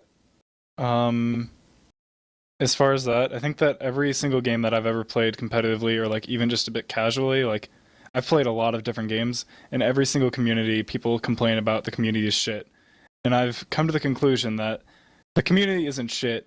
It's just that there's some people who are bad, and then everybody gets so negative about these people that it actually lowers like the whole entire community. It's like if people weren't so negative all the time about, oh my god, the community is so bad, and then some people were like, no, we have a pretty good community, like, and actually kept like a positive attitude about it, then I think we would actually have a better community.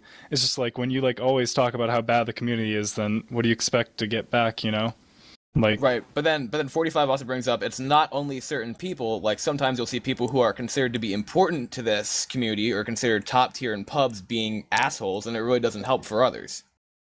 I think that people who go around in pubs and do that stuff are just being stupid. And I mean, I personally don't have any of those kinds of people on my friends list, at least that I know of. I try to avoid people like that because I think that people who do that are just, I don't know. I don't know why they do it. And I think that those people will do it regardless of if they play pro mod or not. And it doesn't mean that it's because of our community, and it's not really in our control. Like I said, every single community I've been a part of, there's people like that. And it's just the way that people are. There's always going to be people who like to do that. So instead of like getting so obsessed about the negatives, try to be more talking about the positives, like look at all the amazing things that the Left 4 Dead community's done, and like talk about that, like let's talk about that on the podcast, get some of that good, word getting spread around instead of just telling people on the podcast about how bad we are, Yeah, I mean, and the thing is, the Left 4 Dead community has made quite I think definitely an improvement in not only outreach, but also in, I think, professionalism, plus with some kind of community organization, thanks to the work of a lot of individuals since, I'd say, November of last year. I mean, and since then it's been, and yeah, Bandit's right, every comp community is going to have assholes, that's just how it is, you're going to have that, and that's like, and actually, funnily enough, Sideways is like, I troll in pubs constantly, and Vazo's like, you once modded me in a pub for eating a DP sideways. So, I mean, and then obviously, yeah, that's actually true. This is going to get really interesting, because now we're talking about the top players in the game, and then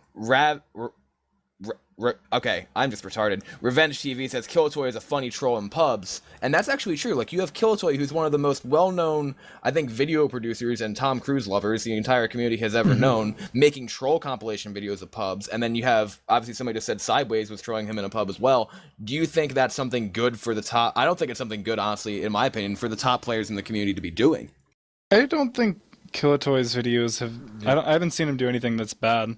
I think that for the most part, it's just funny stuff. Oh, Kissme wants to chime in. Yes, sir? No, I was going to say, Killatoy's videos, they're more in good nature. I mean, an actual player, they're going into a pub and, like, telling someone, oh, you're trash about this game.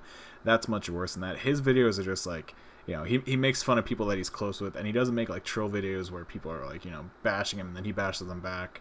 It's more like, he puts Tom Cruise's face on a charger and has it charge someone off a building. Like, he doesn't do things to hurt people's feelings. Like, that's not Killatoy in general. I've known him for a really long time.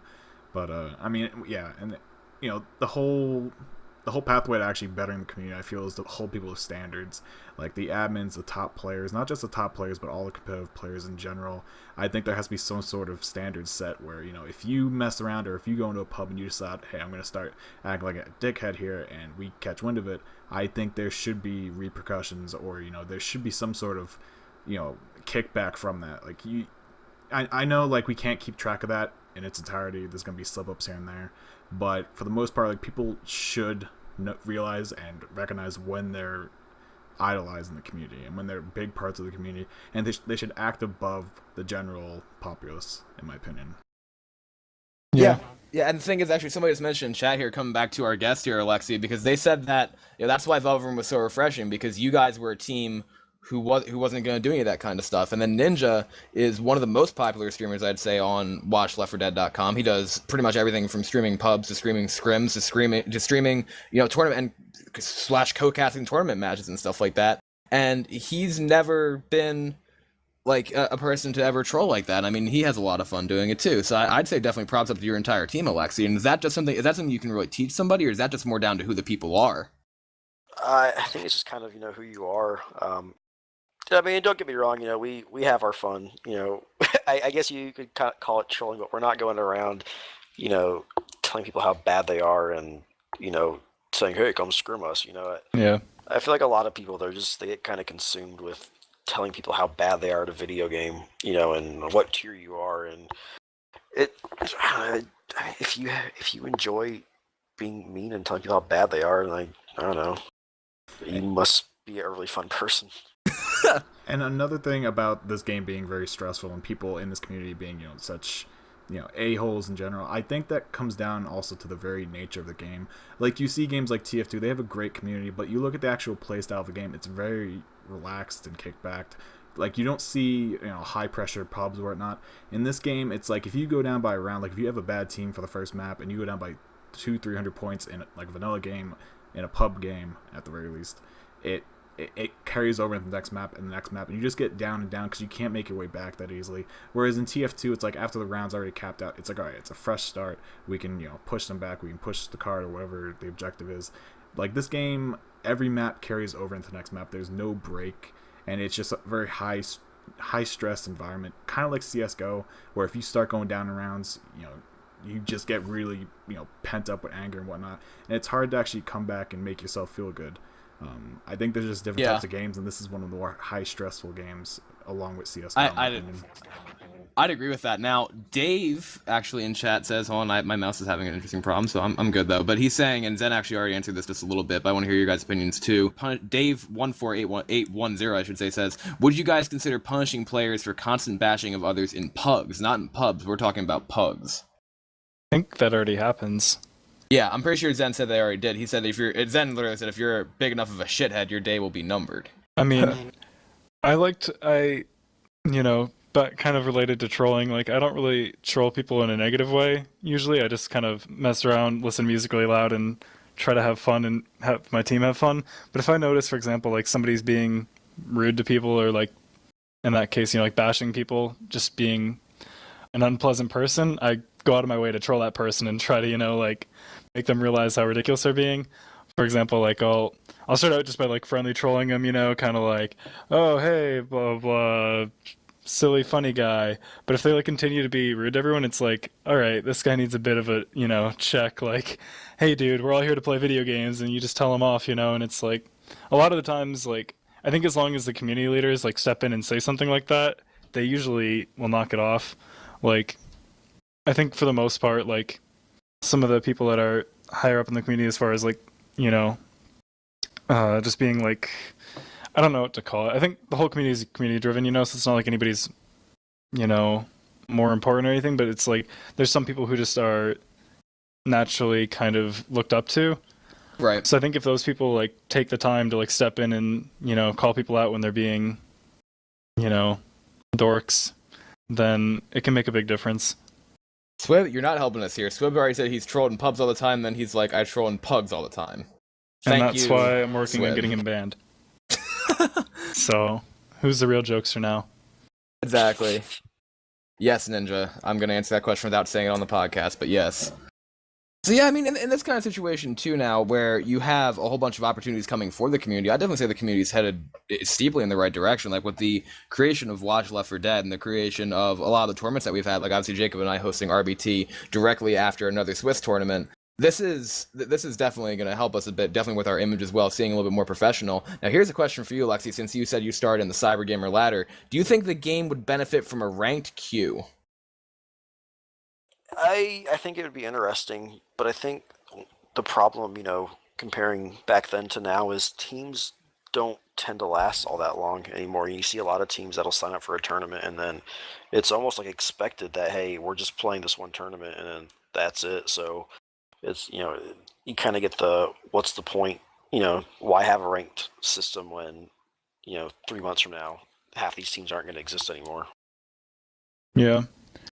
If he's talking about pub games, like a ranked queue in pubs, then I would say it's a bad idea just because of how vanilla is pretty imbalanced, and it would only work if you had 4v4 queues anyways.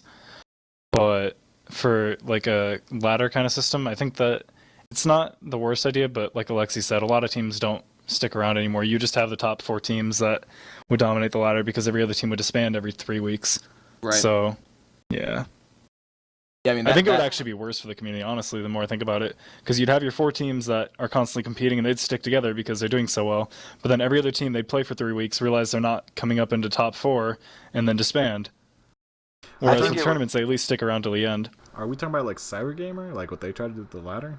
Yeah, we're talking about like a ranked queue or something like that, applying it to the community nowadays. Yeah, like I was never a big fan of that. That was actually during one of my breaks, but I still pay attention to the league and whatnot. I'm not a fan of that whole layout. Like that's like TWL and that stuff. I don't know. That was never my thing personally.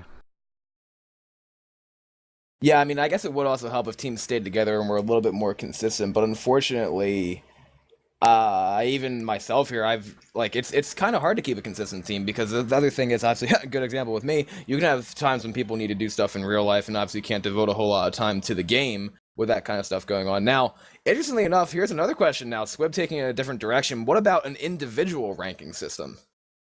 Pointless, in my opinion. What, yeah, Alexi? I don't really see how you would go about making a good. Yeah, we'll let him rank people like Ninja said. I don't see how you make a consistent like ranking system. I think you're just feeding egos at that point. It's a team game. Like for me, who cares? Like it's a team game. Like if that's important to you, then whatever. But I don't think there's ever going to be a good way to consistently say, here's our rankings for these players, and Yeah, because then how are you going to determine? Well, I guess maybe you could, but then like if you're going to do that based on, I think that Left 4 Dead is such a huge part, especially the competitive level, of being an intangible game, like with strategy and team chemistry and stuff like that. And how do you rank a player's individual chemistry rating? If that makes any sense. Like I understand tracking Skeet's levels, boomer pops, shutdowns, wins, or whatever you want to talk like that, but there's so many other variables that you need to take into account. Yeah, I don't think it's something that we could do. If it was built into the game, maybe, I don't know, but even then, like, there's even situations where, like, depending on, where you are, like, let's say the first attack you get incapped and you're bleeding, you're going to go and take all the damage the rest of the map anyway, and that's not to say you're a bad player, that's just the way it needs to be. You're doing your job. Yeah. Right, and then they're saying that I think a system that matches you based on your skill would help you get better games. But as we said, for those who want to improve, maybe that would help you get better games. But maybe that's applicable for better pugs if you want to do that, because we already talked about how pugs can somewhat stagnate players in a certain extent. But then talking about team strength-wise, if you want to get better, you have to play better people. That's just how it goes. So yeah, typically, just the level of play is typically higher when you're with. Like playing against Chat's a team. blowing up, I'm just letting you know. Simply because like a team is just more organized, you know what I mean? Like they're gonna react faster to things, and they're just a more organized group of players. That's same with like pub stomping. That's why pub stomping is so effective. Left 4 Dead 2 is you've got 4 players who are more organized than the 4 random people. You know what I mean? Well, yeah. This is kind of a back burner project that I'm about to unveil. How many people actually? Guys, watch out! We have a revelation from Kissme. Here we go. No, this was actually something that was discussed. I don't know how far along it is. With the introduction of the new stat tracker that was just pushed out a couple months ago, that it's been keeping track of all the servers and the games that have been played and all that stuff. But Epi and his coders were also looking to actually implement a sort of ranking system that would not only rank people individually based on skeets and whatnot, but actually teams. Like the team database would have to be updated, obviously whenever new teams are made. But if those 4 people were playing on the same side in a game, it would actually keep track of that team stats throughout the course of that game. And it's pretty granular to say the least. We went over it for a couple hours. But once again, I don't know how far along that project is. I know Epi's been pretty busy along with his other coders. But yeah, that was something we were working on for a while. It's one of the things that not many people do know about. If you have access to the staff forums on Left 4 Dead Nation, you might have seen a tidbit of it, but that was only like the general, stats being added back and whatnot. But yeah, we were trying to work towards that, but once again, I don't know how far along it is. Right. And that would definitely bring another element to it. But then, I mean, like, we did mention how this is always always a good point of conversation saying how good can you get in a pug. And I think Alexi, Jacob, I think pretty much everyone's in agreement that the best way to get better at Left 4 Dead is to play with that team consistently. And then the other thing is, what would you consider like callers the best players on a team? Like, how do you evaluate? How do you systematically evaluate somebody's calling skill? I don't think you can. I mean, I think you can. So I was part of the group along with Jacob that took LTD over and ended it, and we were going to make a group, but it turned into AG. And that was one of the things we actually talked about, was creating a system to track stats, not to necessarily rank people, but just to kind of, just track stats, just kind of for fun. Kind of how like Which Party website track like witchcraft and whatnot. I mean, I think you can talk about, you can count skeets and all that fun stuff, and that's fun, but like you guys said, how do you go about putting like a value on how that translates to a player's skill? I mean, there's so many variables, like maybe you just play against people who just pounce from really high in the air and you get lots of easy skeets, or I don't know. You can make it, but I wouldn't put that much into it, I guess. I wouldn't be like, oh yeah, dude, I'm ranked number 8, I'm so good. It'd be cool to have, I guess, but yeah, I guess like the most we probably get no, that's fine. I was just gonna say, like, the most we get is like some sort of, general basis. We can't rank people like this person's the best player on these servers or whatnot. Like, we could do like most skeets per map or campaign. Like, those are the stats that we kind of get. We couldn't really rank the players individually, number 1, number 2, number 3, but we could give you like who has the most, who has the least, like that kind of stuff. Yeah, and actually, we do have to say goodbye to one of our panel here right now. So Jacob has informed me that he does have to leave. So Jacob, thank you very much for joining us here. I know you're going to be a regular, hopefully, on this podcast. So thank you very much for helping us kick it off here tonight, sir. Yeah, it was definitely fun, and I'm a little bit sad I got to go right now. But yeah, I will definitely be around another time, and it was fun being here. So thanks for having me. Thank you, sir. Thank you very much. We will see you next time, indeed. Yep. Catch you guys later. Later, Jake. Yeah. So then, interesting comment here. So I'm saying it's not going to be an automatic pug organizer is the best idea, but it would be more even easier for team captains to pick players when they see actual gameplay stats. Okay, so if you're talking about a way to make pugs even, that's one thing, but then I guess, a pug equalizer would be great if you could have it be consistent. And what about putting real helicopter aircrafts instead of cars? Because I see no point having car rotating when you can't have the real deal. You can't out-aim Entero, you can't out-tank PSIM, it goes on opinions, and Xeon's just like, never mind. He had a question for Jacob, but Jake has left the building. Just back to the stat tracker, if it's for pugs, I don't know, I've never really been interested in pugs, so that I'm not really the person to ask for that. It doesn't really interest me.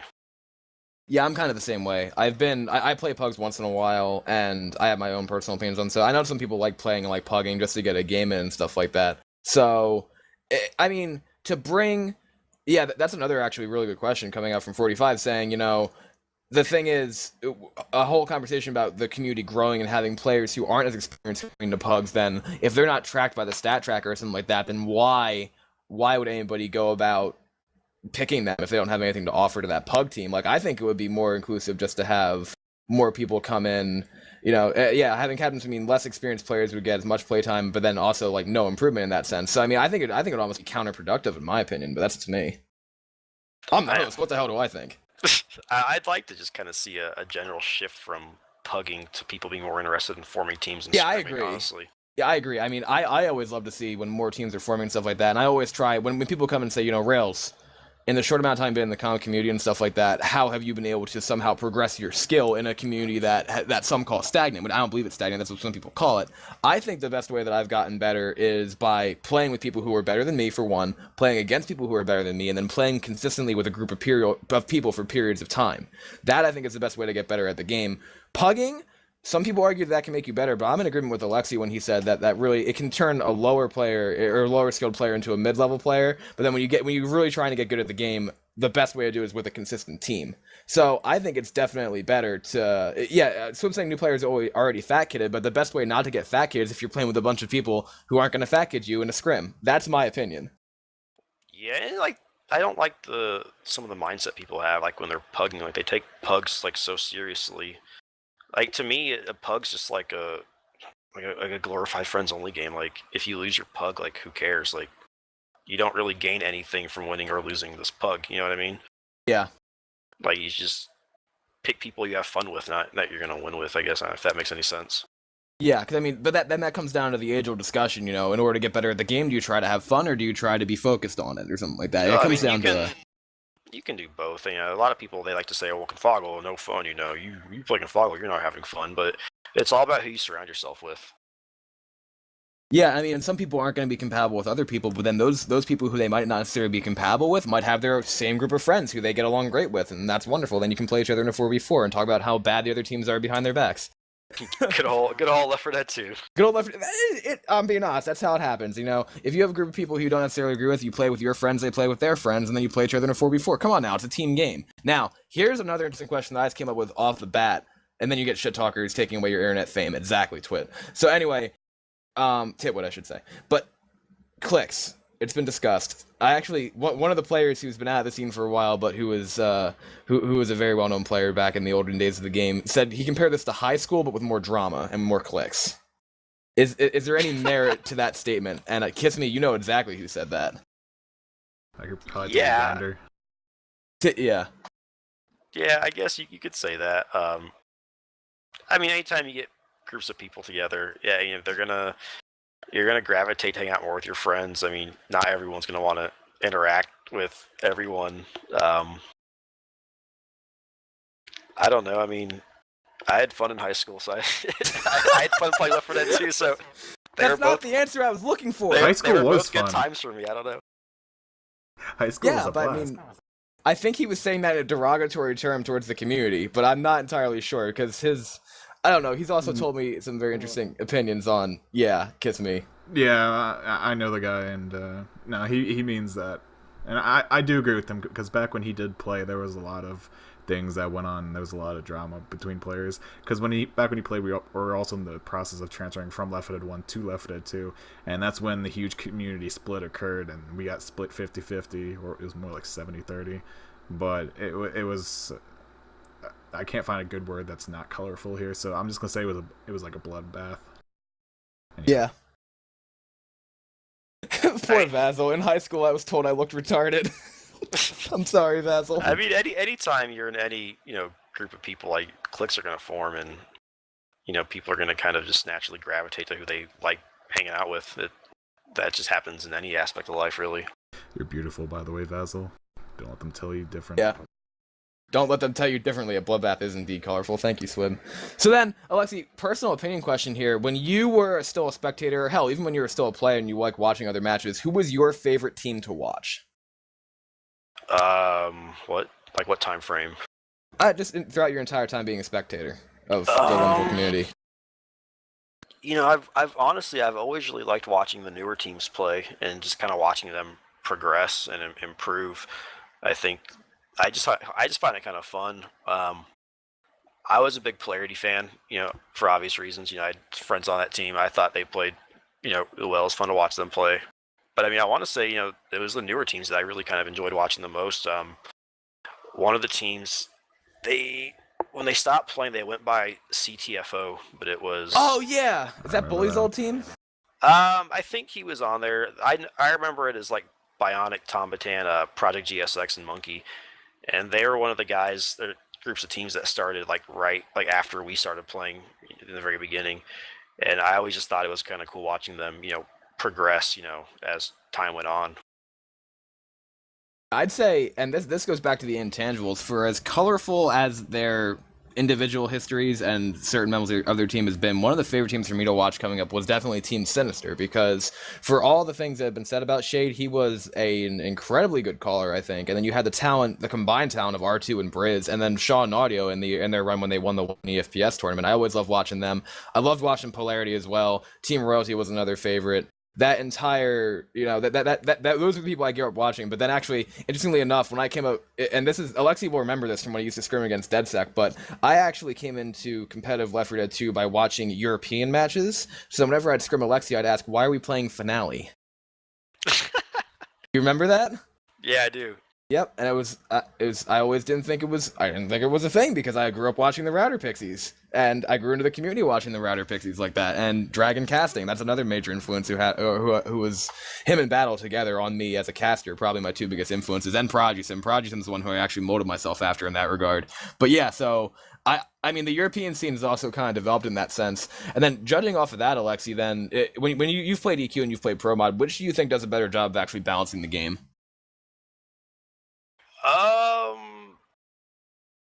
I haven't played a ton of EQ, so maybe my opinion isn't, the most fair, but I like Pro Mod more in that regard. I feel like the no tank slowdown is just too big of a buff, and I feel like it kind of closes that skill gap in some regards. I feel like you can get wipes a lot easier, and whenever we see wipes, you can see big score changes, you know what I mean? So depending on the circumstances, a team that shouldn't win, they have a chance to win, I guess, if that makes sense. But yeah, I don't know. I mean, I think they both do good things. I think generally the better team wins most of the time anyway. So I'm not saying EQ's terrible, but if I had to pick, I'd go Pro Mod over EQ.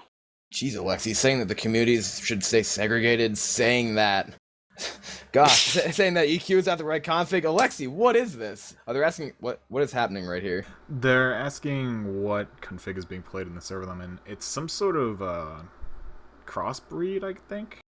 I think it's called Compfoggle.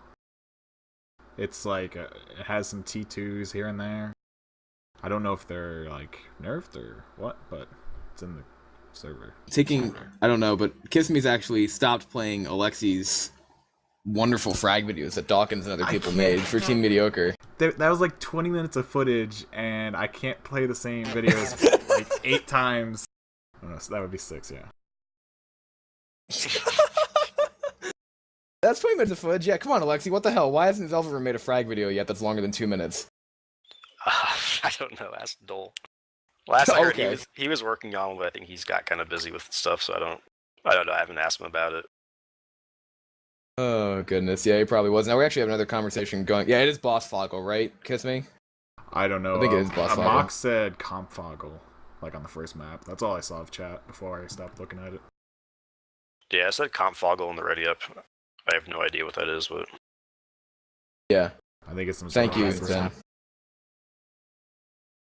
Zeon saying it's 20 demos uploaded from his matches in serious business. That's good. And again, if Twitch chat has any questions for anybody here talking about anything possibly regarding competitive Left 4 Dead 2 and or Alexi's wonderful illustrious history. Alexi, originally this was only supposed to run for an hour. You've kept us here for an hour and 48 minutes. Thank you, Alexi. I go long distances, what can I say? Wait, indeed. Did the storm hit you yet? Who, me? No, isn't Alexi, doesn't he live in New York or somewhere? No, I'm in Illinois. Oh, he was in Illinois. Yeah, no, it didn't hit him. Rails and I actually got hit by a huge storm. We live like 2 hours away from each other, and we're both in PA. And around like 8:45, the storm started hitting both of us, and his power flickered like twice or 3 times. Yeah, twice. And I was like, oh god. And then it said severe thunderstorm warning starting at 9 o'clock for me. And I was like, are you kidding me? The same time you were supposed to be here. So Alexi came with the storms. Now, Alexi, here's another good question. With your experience here, why doesn't anyone play Scavenge? Most people just find it kind of boring. I don't know. I tried it a couple times, but it just wasn't really my cup of tea. I mean, if it caught on and it became popular, I'm sure I'd give it another shot. But most people I ask, they just say it's just kind of boring. I think so. Yeah, some people. Prodigy saying that some people do play Scavenge, and they are the people on Left 4 Dead Nation most of the time. That's true. And actually, how many people do you see actually out there? I think there actually are a bunch of communities that actually play competitive configs that we just don't see about. You know what I mean? Oh yeah, I agree. And in the past, I've talked about, these groups of people that they're kind of, hidden from the main community, but they have like their own little small group, and they're playing, whether it's pro mod or it's a modified version, there's definitely people out there that are playing on their own servers. Yeah, I definitely see that too. And then these people are like, there are definitely groups out there who then take the initiative to download pro mod and install it. And I've actually seen our old clan BFT getting involved in that too, Alexi. Have you? Yeah, I have. I saw a post by them on Left 4 Dead Nation, and Left 4 Dead Nation's a very fun place, as we know. Yes, all the good stuff happens That's there. an interesting one to think about. And speaking of those communities, you are pretty involved in the ZKA community, right? And they're an example of one of those communities who's out there making that kind of config. Do you think Dark Havoc, and for those who are watching, Dark Havoc is somewhat of an integration of Witch Party combined with pro mod, combined with vanilla aspects. Do you think that's a good way for people to get kind of transitioned into the competitive community? Better description of Dark Havoc. It's more like realism verse, than like I say Witch Party or that. I don't know. I mean, the people over at ZKA, I like playing with them. They're all real cool people. They're all real, laid back, and we're seeing the Dark Havoc lol comments, which is great. It's just a different mindset. They're not interested in, being the best in the world. They're just here to have a good time, and they're all, real good people. They're all real chill. I enjoy playing with them. As far as whether that's a good way to get into the comp scene, I can't really say. If you want to play competitively, you can just go play. There's lots of different,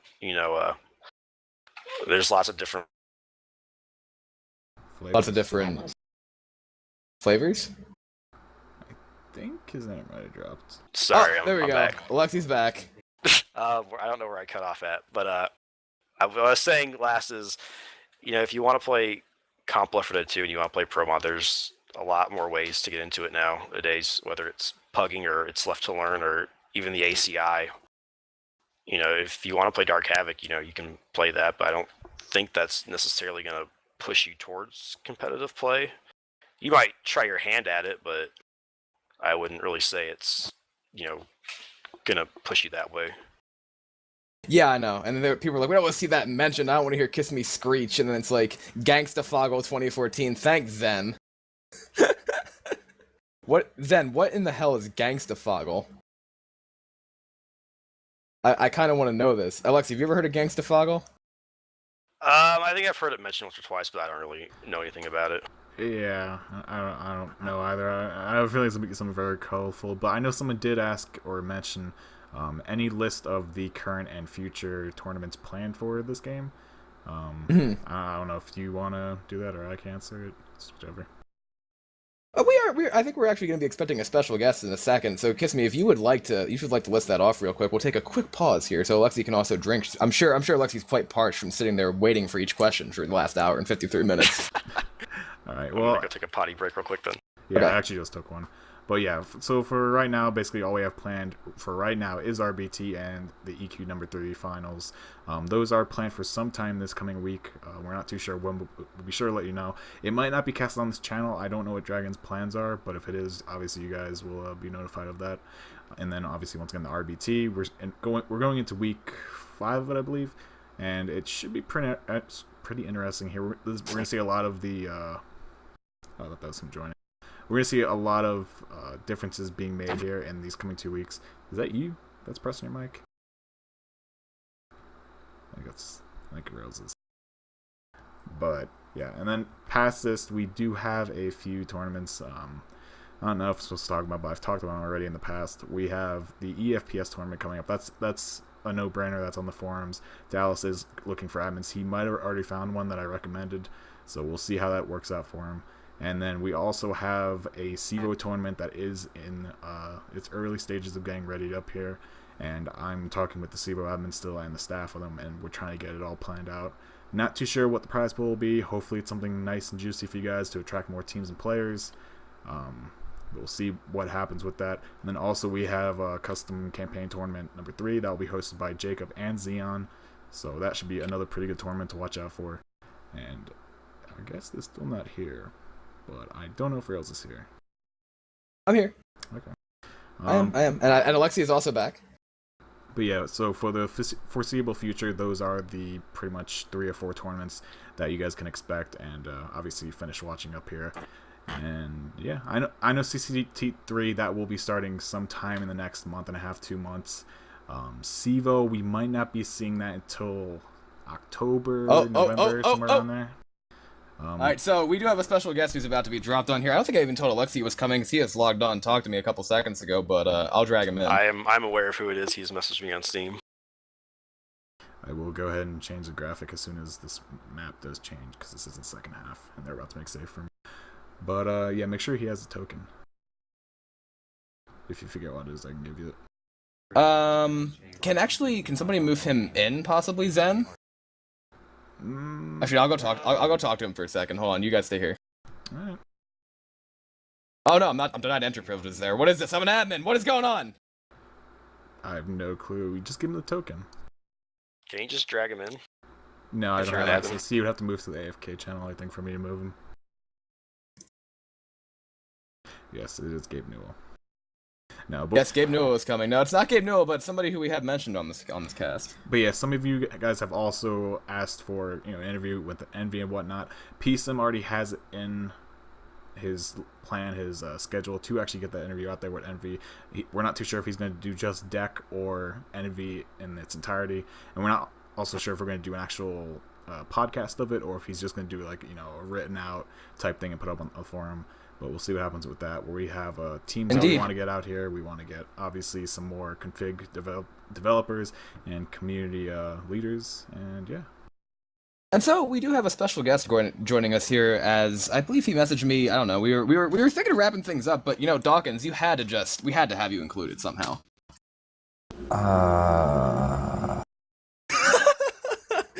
Exactly. So thank you for joining us so late, Dawkins. How are you doing tonight? I'm doing fine. That's good. Yeah. So, I guess the reason for having you on here is that we had Alexi on to do talking about some stuff that's going on in the competitive Left 4 Dead 2 community, which you were part of for quite a long time. We were actually running some of the frag videos that you made back when you were part of Mediocre. So, this is actually pretty interesting that you were to pop up like this. It's as if you knew we were talking about you or something. Are you just doing a segment on Mediocre or something? What is this? Yeah, Or what, pretty what much. do you mean? Yeah, I mean, well, the thing that we were doing on Mediocre is we were trying to talk about the teams that Alexi'd been on and stuff like that, and then we had him Oh, yeah, explain. they were really good. we had him explain his entire, pretty much competitive history about getting to here and the way in which that he did that and stuff like that. And we brought up Mediocre and stuff like that as well, talking about, so the way in which that you helped that team out and taught them how to play the game and stuff. So I thought it was just odd that you had the telepathy to message me as this was going on. Did he tell you about how he almost, well, I don't know about you specifically, Alexi, but you told me like G's and like the other people from early Mediocre almost quit because the first time you played us in, what was that, like CG ladder or something? He talked about that, yeah. That was great, that was a good time. Of course, you had to bring up the one time that they played your team in the CG ladder. Yeah, he actually did mention that, but then he also mentioned how you spent your time to talk, to his team and talk about that kind of stuff, and then say if you could help them in any way that you did, and you obviously did help them out a lot. Yeah, I guess. I don't know, it was kind of weird how that happened, because Sanders was the first person to add me. And the only reason he added me is because he wanted tips on juking tanks. And that's where we're at now. He wanted tips on juking tanks. That's special right there. And did you give him tips on juking tanks? Did you actually help him out? Probably not. Probably stick on juke tanks. That's wonderful. So, you're the perfect example of somebody who played pretty much to the highest level that could be attained in the Left 4 Dead community and stuff like that. And you're also somebody who... hold on. I told you where I was going with this. But, you're also somebody who hasn't technically been quite involved with the competitive community in a while. What made you want to get away from the competitive community? Well, mostly the time restraints for me, because I didn't want to, especially, I quit, right before the summer, I think. And I wanted to be able to spend the summer with my friends and stuff the way I wanted, and I didn't want to have a curfew of 8 o'clock to come home and play video games, because I had that the summer before, and it was just, I don't know, constant bummer having to leave my friends and stuff early just to go home and play a video game. So that was the biggest thing. But on top of that, it was just too much like control of my life, I guess. I don't know. I needed to get away from it for a while. Or forever, rather. Right, yeah, and obviously you haven't been really a mainstay in the community. You did play in the Watch Left 4 Dead tournament with a couple other friends that you had, and then you always remind me about that one cast that Kissme and I had. We were talking about that you guys seemed frustrated in War Room, didn't we say that? Oh. I remember that. Remember that? No. We said I think it was your game versus comments team, which was 757. We were like, and they we thought we were mad, and we I remember that now. Yeah, we were really mad, so mad. We were really upset about losing that one. See, and for those watching, this is a perfect example of somebody who actually has his priorities straight regarding that kind of stuff, because you have to be able to know what's important regarding stuff that goes on in your life, and then also obviously regarding the Left 4 Dead community and stuff like that. So. Back when you played the game regularly, Dawkins, and this is going to be a question that might be kind of hard for you to answer considering the fact you haven't been part of the community regularly in a while. How do you think the climate has changed? Do you think the community is nicer nowadays? Do you think it's the same? Do you think it's heading in the right direction? What do you think? I know that there's like one or two other people have said this to me where they think the community was best when like Sim was the head of everything, and I kind of think that was like prime Left 4 Dead 2 for me, I guess. But for those who like weren't around back then, they wouldn't agree, obviously. But I think I enjoyed the community the most when like Fresh was like the main config. Once it got like into like the config changing every week, I kind of lost interest. Yeah, and that has been a point of discussion. I guess the point of attempting to change the pro mod config the way it has would be to make things, I guess, more balanced in that kind of sense. And I can ask this to Alexi too. Alexi, do you think it has become more balanced, or do you think it's become just a little bit of a joke? It's a joke. Thank you, Doc. Yes, I don't know. I mean, one of the things I don't like about pro mods, it's so far changed from vanilla. It's kind of hard to call it Left 4 Dead 2 at this point. You know what I mean? It feels like we're just playing any old modded version of Left 4 Dead 2, if that makes any kind of sense. That makes sense. Yeah, I know what you're in as well, because I mean it has changed a lot in that kind of sense. But from somebody who came on when pro mod was what was being played, obviously, because I'm not nearly involved as you guys were a couple of years ago, and all you guys' fancy experience. But when I came along with the pro mod config and then saw it change that kind of stuff, even some of my friends who hadn't played for like 6 months from a stretch, I guess, of November to like May or something like that, said the game had changed a lot due to the config changes. But I guess the point of trying to continue to do that is to try to find ways in which to make the general community happy, if that makes any sense. Yeah, I mean, they're making changes to kind of, appease people, but some of the changes just seem like we're kind of... The problem is the general community is an idiot. I'm sorry. But I mean, like, the people who, like, I don't know, the reason I liked the config back then was because the people who gave input on it, people who were, like, scrimming every day, like, on teams and stuff, and the people who give input on it now are people who play LTD Pug once a week. I know LTD is not a thing anymore, but, like, oh, man, this is okay. When this happens to me, can you remove it? Oh, man. That is definitely an accurate description, Dawkins. Of I guess that does go a long way to say that maybe the config is just a little bit too changed. But then actually the biggest problem that we're having right now regarding the config is the randomness of witches. Believe it or not, that's actually become a problem. It just became a problem now? No, that's like what, 6 years or something after the game came out? It's not a problem. Well, no, I should say it's the main problem now. Well, I think it's kind of been because 60 tick also makes them act a little goofy, but also people, they like draw crown everything nowadays. Like nobody wants to just go. go. I remember when draw crowns were like, "Whoa, that was sick." I know, the first time I saw a draw crown, I was so amazed. Went for the draw crown? Yeah, I mean, so that's something that people do. That I guess they consider it to be kind of safer, but it also gives the infected more time to set up on the attack and stuff like that. Maybe not making the survivor get as close, but at the same point in time, it's a completely different dynamic nowadays from when you guys were, or I can say Dawkins was a regular in the community, I guess. I mean, but well, and also, I mean, back in the day, like if you got incapped by a witch, you had extra pills and whatnot to help you through. Like now, getting incapped by a witch, it's a lot more impactful than it was back then, but. A lot of times you'll see people draw crown witches and like she'll sidestep at the last second and they're like, oh, lol, dumb witch. It's like, we'll just crown her next time. I don't know.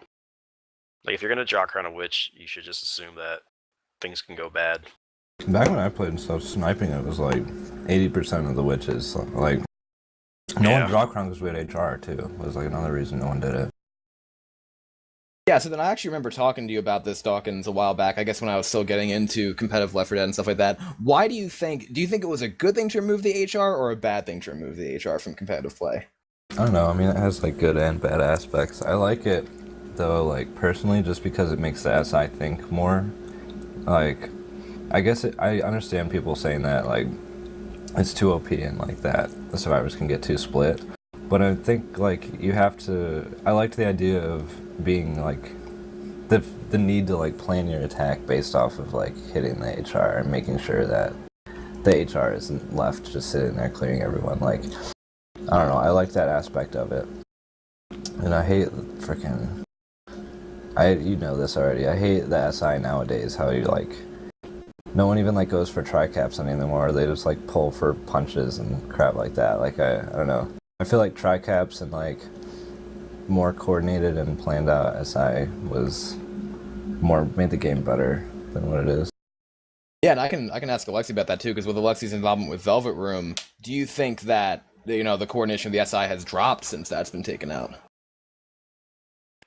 Yeah, you could say that. I mean, it's just, people are kind of just playing the percentages now, you know, it's either you go for a tri-cap and you may hit it, you may not, or it's, you know, pull this guy, charge him, spit on him, and you get guaranteed however, you know, much damage that works out. They're just playing safer, and I mean, part of that is also just the way the game is now. I mean, with Pro Mod, it makes a lot of sense to get someone bleeding. There's not as many health items, you know, and with no sniper, tanks can play out, you know, very long, and I mean, it's a legit strat. It's just kind of boring one, I guess. And High Cookie is saying that you still have to do that, but you have to plan your attack around hitting the bonus instead of the HR, Dawkins. So they're saying that you still have to try to do that. There was bonus in the old when you had HR too. Right. Yeah, it just added another dimension. Yeah, to it it. added another aspect. And like, if you know, part of it, it kind of feels like we're kind of giving the infected too much at this point. It's like with no tank slowdown, like an EQ, like you're kind of just giving people. They took out tank slowdown. Just in EQ, not in Oh right, okay. That's Kissme. I hear your mic trying to trigger there. No, I was gonna say I agree with Dawkins. Back when the HR was around, it added another aspect that you had to think about constantly. Like, you can't just throw your SI in blindly and just hit some random person. You needed someone that could actually reach the HR and actually shut them down, or else the HR would clear you immediately. Probably one of the best HRs back in that time was Xeon, and he did a really good job of covering his team, and they would actually form a circle around him. So if you wanted to get to the HR, you had to go past them. And that's where the HR got a little overpowered, because it was like, all right, to get to the HR, we have to shut down, you know, the front line. But if we try to do that, then the HR is just going to clear us. So it's kind of like a stalemate effect. But I believe having the HR did kind of, you know, keep that extra little aspect that the SI did have to actually work around. Whereas nowadays, you can just kind of throw your SI in blindly, as I said, and it doesn't really matter who you hit, because it's going to take just as long to clear. Right.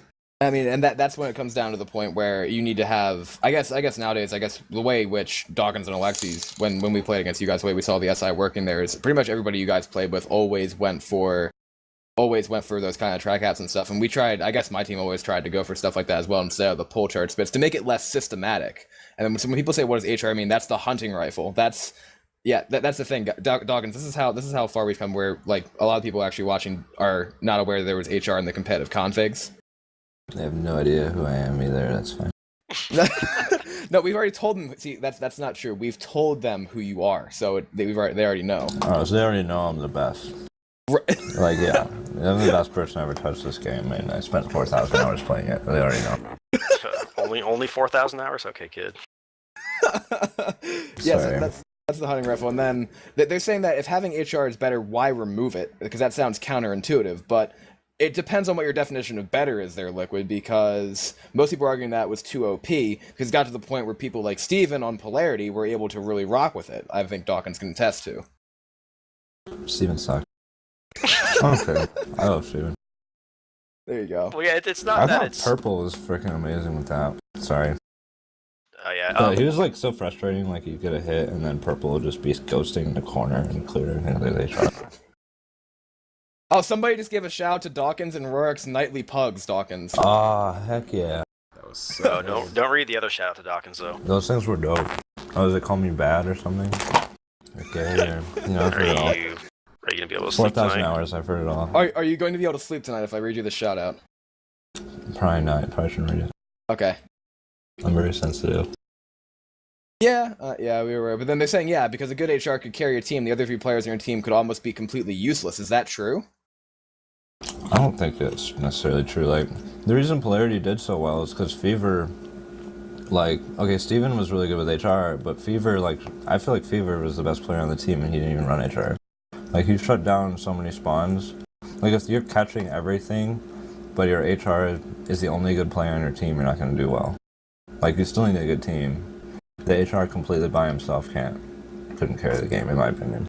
I mean, people would rip on Fever because he 1v1'd a lot, and they would say that he would M2 everything, but Fever was also a good shot. Like, he was one of the better shots I'd ever actually, came across this game, and his M2 was on point, though, I have to say. Yeah. I mean, that's how you win. You're Uzi's M2 and your hunting rifle shoot stuff. There you go, guys. That's the exact formula for winning. How many That's why Polarity did so well. How many tournaments did Polarity win? Like 2? I think 2.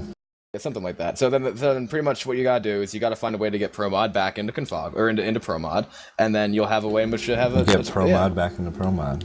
Rails Barlow 2014. Thank you, Dawkins. Yeah, but the shout out that was in question, it's like somebody said Dawkins would get destroyed today. Would you get destroyed today, Dawkins? Look at the tournament. We didn't even make it past the freaking...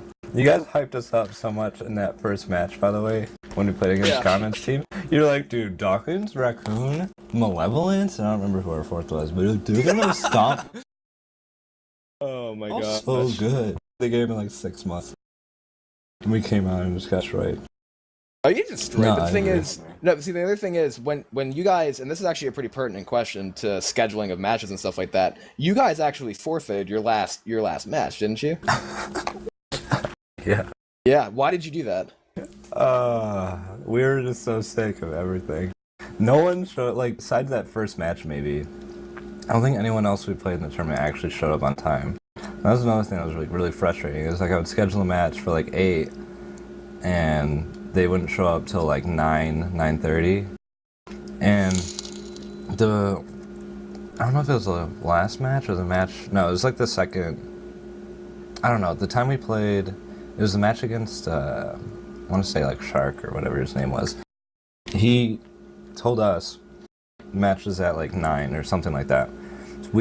I'll show up at 9, and he's offline, and there's someone on the other team. I think I ended up like scheduling with Everlasting, who was like ringing for them, and he's like, "No, NF said it was at 10," and so Shark came on at like 10:30, and I was like, "Why'd you tell your team it was at 9 or it was at 10?" He's like, "I didn't." So it's like stuff like that. Like I don't know why no one can show up for a match on time, but like, especially in the last one, we were just like, we just didn't care anymore. We just were like done. I was like so sick of everything because it was already like past an hour before from when we were supposed to play that match, and I asked my team, we were Mumble, I'm like, do you guys even want to play anymore? And I was like, no, not really. So because they were all like playing other games and stuff and just doing whatever, so we were just like, yeah, let's just not play. Yeah, that is a problem that we do sometimes experience with that kind of scheduling with any kind of tournaments, especially international tournaments in that sense. So, yeah, I mean, it's definitely still a struggle here. But then, if you had to say, Dawkins, what is the main thing that you took away from playing the competitive Left 4 Dead 2 that you did that you can then apply to your real life? Oh, real life? Well, I was gonna say I realized I'm terrible at every other game. Yeah, that kind of sucks. Like once you figure out how to actually like play a game as like in depth as I figured out how to play Left 4 Dead 2 at a certain time, I realized how like little I know about every other game I play, which really is kind of a letdown. But in real life, I'd say nothing. It's a complete useless waste of time. I don't know. I made a lot of friends that like I'm still friends with, that I've been friends with for like 4 or 5 years. So I guess that'd probably be the biggest thing. Yeah, I can definitely see that. And then people are saying that the reason they were late to that match is because they're fashionably late, Dawkins. Come on, that's a rule. Sure, dude. Unless you're streaming with webcam, no one cares about your fast. Oh, goodness. I'm eating at the same time, sorry. Yeah, Are you ever not eating? Because thinking back, I don't think I've ever talked to you when you weren't eating. I'm just hungry. I don't know. I also know you're like the skinniest guy ever. Yeah. It's good metabolism. I burned so many calories playing Left 4 Dead 2. Stay slim. Oh my gosh. So yeah, let's see. What have we learned from this podcast here tonight, Kissme? We have learned that Dawkins wants to make a comeback to Left 4 Dead 2 and bring Fever with him. Fever, long gone. Yeah, what happened? He does like a bunch of music. He does, his music stuff's kind of taken off. So that's what he's like mainly doing. And then I think he's away at college, so he's doing that as well. He's just living life, man. Too busy being a cool kid. Alright. I'm sure he'll come back to us someday. Maybe. Probably if we're lucky. Yeah, probably not. Dawkins is being Maybe realistic. you guys can see him on tour. No. He's not quite there yet. Sideways says Fever's on his fit. He said bring Daryl back as well. Oh, I don't even know what happened to him. Daryl? He's a rapper. Daryl will He had only rap come music. back. Daryl's only going to come back if Aaron comes back, and Aaron's in the Navy. Yeah. That's scary. That was shocking. I haven't heard Aaron's name in like 6 months, and when I found that out, I was like, what? Yeah, same. I was like, he's defending our nation? I was like, we're done for. I was like, how did he pass the drug test? Yeah. For those who don't know, Aaron was like the community on the weed. planet. Yeah, all he did was smoke weed. He was like the greatest guy ever. He was nice. He's hilarious. I loved Aaron. Oh, goodness. I feel like I've only been in this community for 7 months now or something. I don't know what you guys are talking about. Yeah, you really missed out. Just go watch Daryl and Aaron's cast. You'll understand how They have a come up. cast? Yeah, remember Aaron talked about like buying a $5 baby off of some Chinese person and what he'd do with it? Sounds exactly like Aaron. Oh, goodness. I think we've lost... Yeah, Sideways Box is saying General Aaron.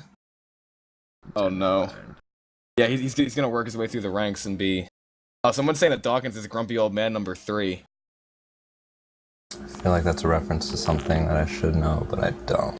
It was a cast with Zen Digital and Colors, who were being quite colorful. Being quite colorful. But yeah, so I'm pretty sure this was only supposed to go on for an hour, but we've been here for 2 hours and 18 minutes, and I guess to give it a little bit of a sign off because we're gonna have to do this at some other point in time. But are there any other closing comments you would like to make, Alexi? Not really. So, yeah, I mean, I guess it's pretty... And thank you so much also for coming on, Dawkins, at such short notice there after you messaged me. But it's good to hear that you're doing really well. And it's good to hear that you have, honestly made that distinction between, like, real life and Left 4 Dead 2, and video games in general, too. And I know from us talking about it, it's been an awesome thing to see. So thank you very much for coming back to do this. Yeah, it's really a lot of work for me, so... A lot of work for you and not for us to set up. But yeah, a lot of people were wondering where you were. And I know you almost rang for Velvet Room in one of those matches, and everybody was real excited. You made me sound like a jerk. You're like, oh, he baited all of us. But it was just Alexi coming back online, so that's all that was. See, I was actually going to play. See, anybody who's watching, this is why I am the way I am. These are the two people who got me into competitive Left 4 Dead 2. This is why it's their fault. So, thank you guys for... thank you for making that your fault, guys. I would not be here without your wonderful guidance. Whatever, dude. Whatever, dude. So, I think that actually is going to pretty much wrap it up here, unless we have any other questions from the audience. Kissme, I'm going to toss it back over to you. What a podcast this has been. Yeah, this has been something very eventful, to say the least. But yeah, thank you once again to both of you, Dawkins and Alexi21, for both obviously showing up here and doing this with us. And also thank you to Jacob, who's no longer with us here, but he is with us in spirit, as he always is, the ruiner of the community. But yeah, thank you also to you, Reels, for actually coming in here and doing this with us. I know I just kind of sat back this cast and listened to you guys and chimed in here and there. But yeah, I think it went over pretty well. Hopefully you guys in chat also enjoyed it. I know we were hovering around 40, 50 viewers the entire time, which for us just talking is pretty good in my opinion. But hopefully we also get some new followers interested in the community and the history of the community. And if you want more on the players and some of the past time teams and tournaments, check out the Wikipedia on leftfootednation.com. Also a note on leftfootednation.com. Sometimes the website won't load immediately, but if you just leave the tab open, it will eventually load. Give it like 20 seconds and it will load. We're gonna get that fixed. Hopefully it's done within the next week or so. But yeah. Also be sure to check out watchleftfooted.com for all the competitive community streams and whatnot. And yeah, the H2K Pug group, Left to Learn, all those good things. Be sure to keep up with the really big Pro Mod Summer Tournament 2014. I think I got it right. I might not have though. Did good job. Yes, I think that's the first time. I'll get it wrong next time I say it though. Be sure also keep an eye out for the EQ number 3 finals. I believe it's probably gonna be Saturday or Sunday if I had to guess. But it's actually between 2 Asian teams.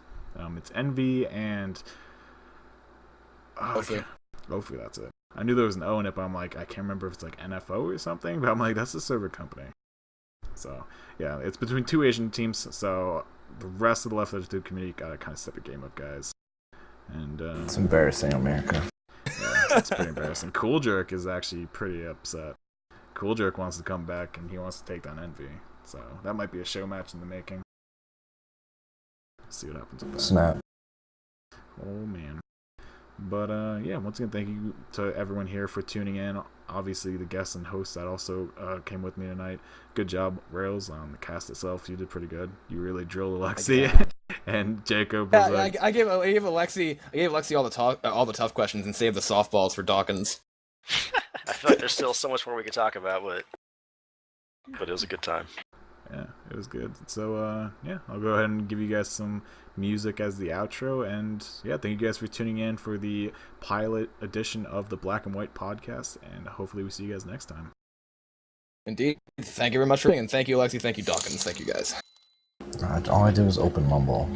All I did. Stop thanking me. No, you also registered on a website. That was really hard.